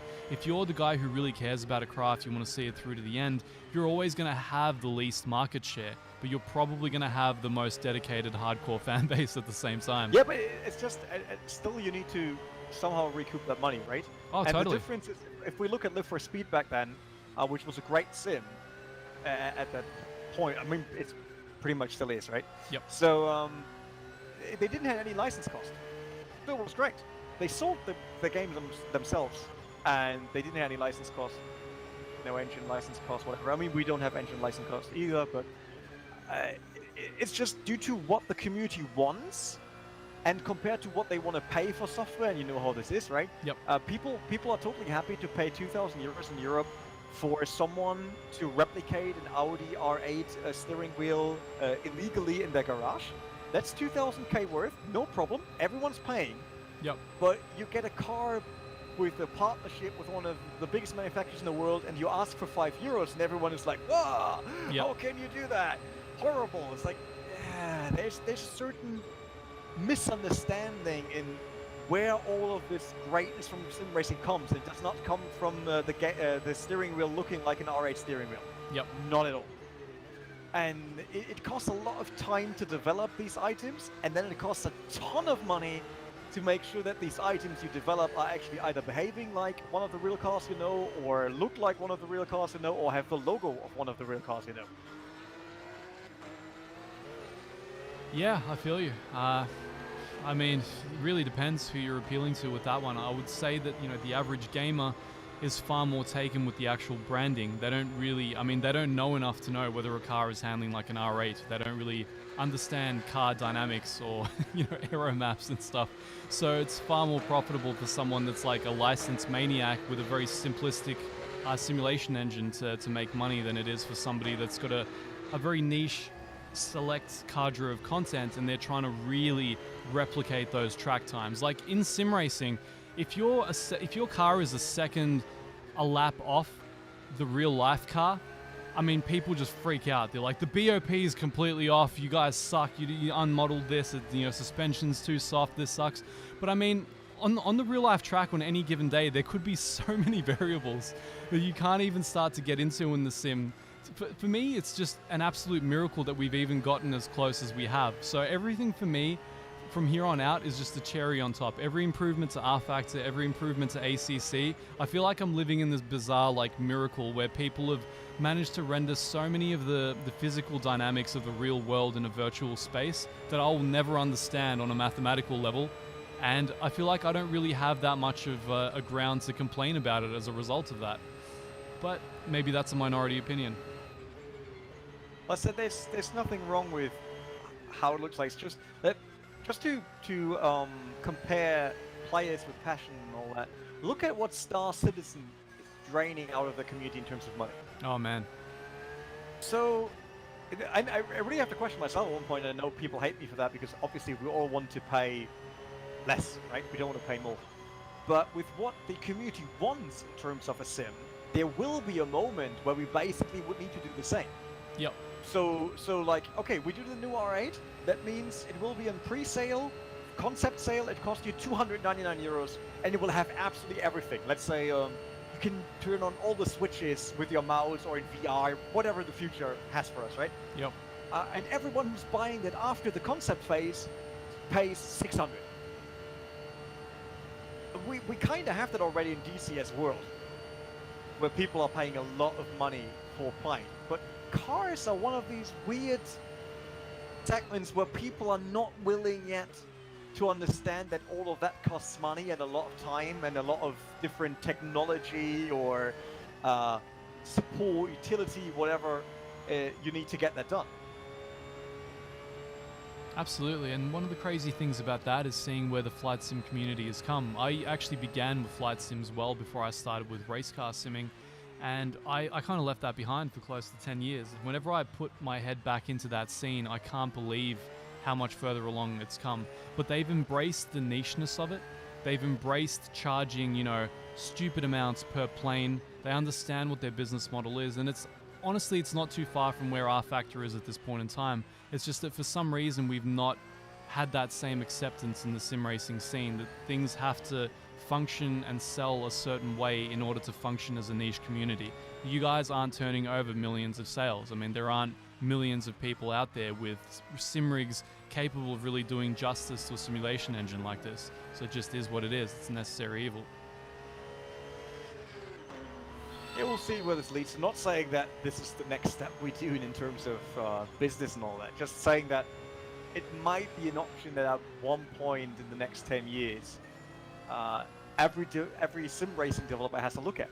Yep. Because of course, I talked to the teams I was like, that would be great. Like having a full cockpit like the Flight Simulator guys, where we could do absolutely everything in it. Yep. But the costs for that are massive. I mean, there's also... We say Flight Simulator is great because it has the entire world. It's kind of cool, right? But no one really built that world. Yeah, it's so all we mapped. have to do that with all the tracks. Yep. Like someone has to laser scan these, and then they need to be built properly, and then they need to work in all kind of conditions. That's the biggest difference, for example, in terms of look and feel between Race Room and R Factor. Race Room is a game based on G-Motor Engine, right? It's basically based on R Factor 1. So why does it sometimes look that cool in their videos? It's because they tried to get rid of everything else. They didn't have a different day of time, no progression basically, right?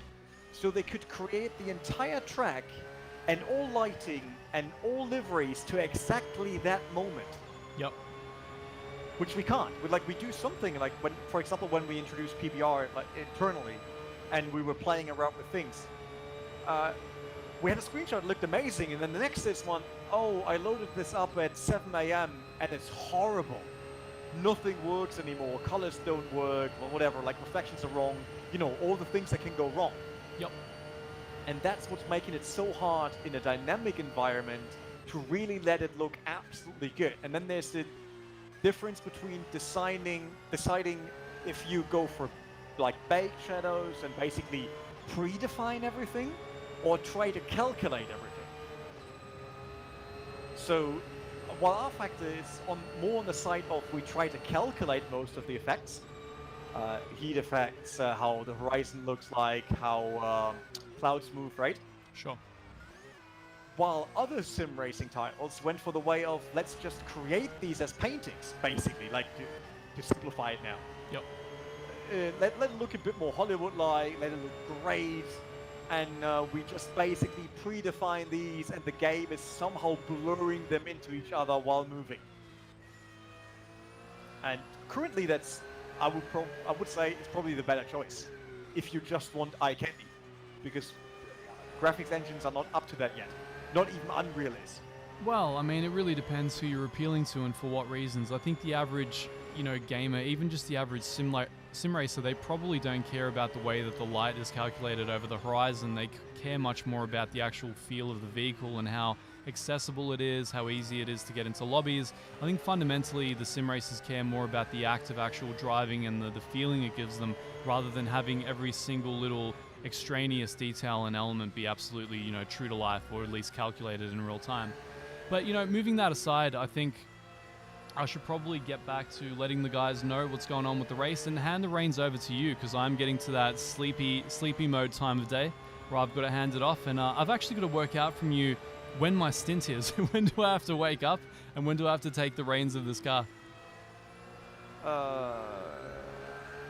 Let me look. Not a worry. Your first stint, I mean, this might be a bit off, right? It always depends on how our previous stints have been. Okay, sure. But you planned for 2:32 in the morning for me, so plus 10, so that's 12:32 for you. Okay, great. So, yeah, just in the early afternoon. That's perfect. We try to make it as easy as possible for you so you have less excuses. Yes. Well, I'm going to try and give myself less excuses. I'm going to try and get the full 8 hours of sleep, maybe 7 if I can, and maybe even get a stint of practice before I get into the car. I think that would probably be a great idea. Yeah, I can take over soon. I'm currently still building it, but I'm just starting up the game, see if everything works. And then... Yeah, not a problem. Well, I'm just going to address some of the guys and sign off slowly. So, thanks for bearing with us, guys. Those of you who've just joined us, I've been talking to Mr. Rene Butler, our owner or / co-owner of Butler Pal Motorsports, whose 911 GT3 you're witnessing, driven by Mr. Heiko Kolvenbach, but please correct my pronunciation when you get onto it, Rene. He is currently in second position. I think we've created a bit of a gap between first and behind us as well. We're mostly just dealing with cup car traffic. Somebody got the bright idea of putting me in the final stint of this car, so I'll be the one dragging its husky corpse across the finish line after I batter it up down Sector 3.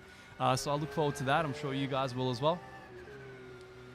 And yeah, thank you guys very much for joining us tonight. I know I didn't do, well, I was going to say very much driving, but really any driving whatsoever. So I'm glad you hung around for the conversation. I think we touched on some really interesting things. I love these kind of conversations like what I just had with Rene about the potential future of sim racing and where we might find ourselves in a couple of years and the feasibility of everything that we're doing.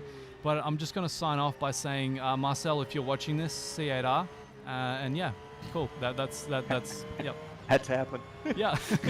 I think if I do it in every single stream, he's eventually going to be so pressured by the community into releasing it before it's ready. I told you, it's like how much do you offer for me to get the CAR? I offer you $5 Australian, Rene. Oh, that sounds really good, man. I know, right? You can get yourself a latte. Your soul and the driver contract for the next 3 years. Do I have to drive an Astra? Because I can't fit in the Astra. We've established that I have to be a mobile pneumatic jack for the Astra, for the Astra, but I can't actually drive the darn thing. You can drive it. It's actually really spacey. I'll take that as an insult. I need to try. For real, like coming from the Fiesta ST into the Astra Cup car, or even from the Porsche into the Astra Cup car, you got the feeling you're actually driving a bus. It's huge on the inside. Wow, that's impressive. Well, I'm always impressed that new cars are managing to do that, because my GC8 looks spacious, but then you get inside and you're like, oh god, not made for a guy that's plus 6 foot. But no, there's absolutely no problem with that, because I'm 6'1". Yep. Not as bulky as you, obviously. So I only weighed in at about 70 kilograms. I don't know so- how that's going to work for me in motorsport. I never really thought about pivoting my career in that direction. Like, it was never a problem where increasing my weight would hamper my life or my ambitions. And now I'm faced with the idea of, do you really want to take plus 15 kilos into that race car for that stint?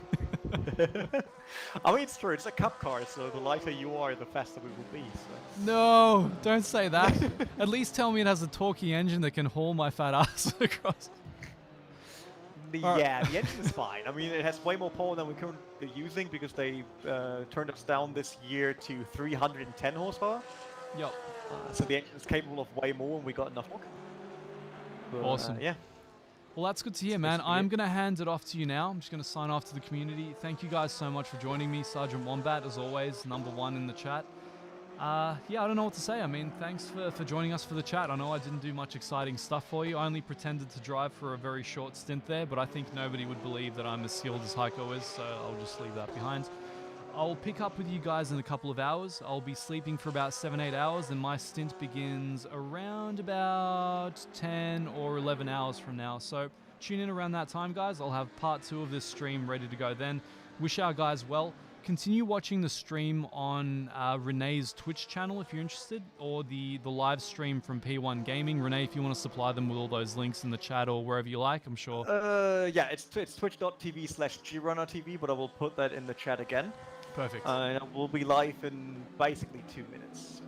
Perfect, man. All right, well, only a small bit of downtime as we hand off. So, man, thanks for the confidence. I look forward to ruining your team's best performing car tomorrow. That feels really great. I'd never expected the Porsche to perform this well, but here we are.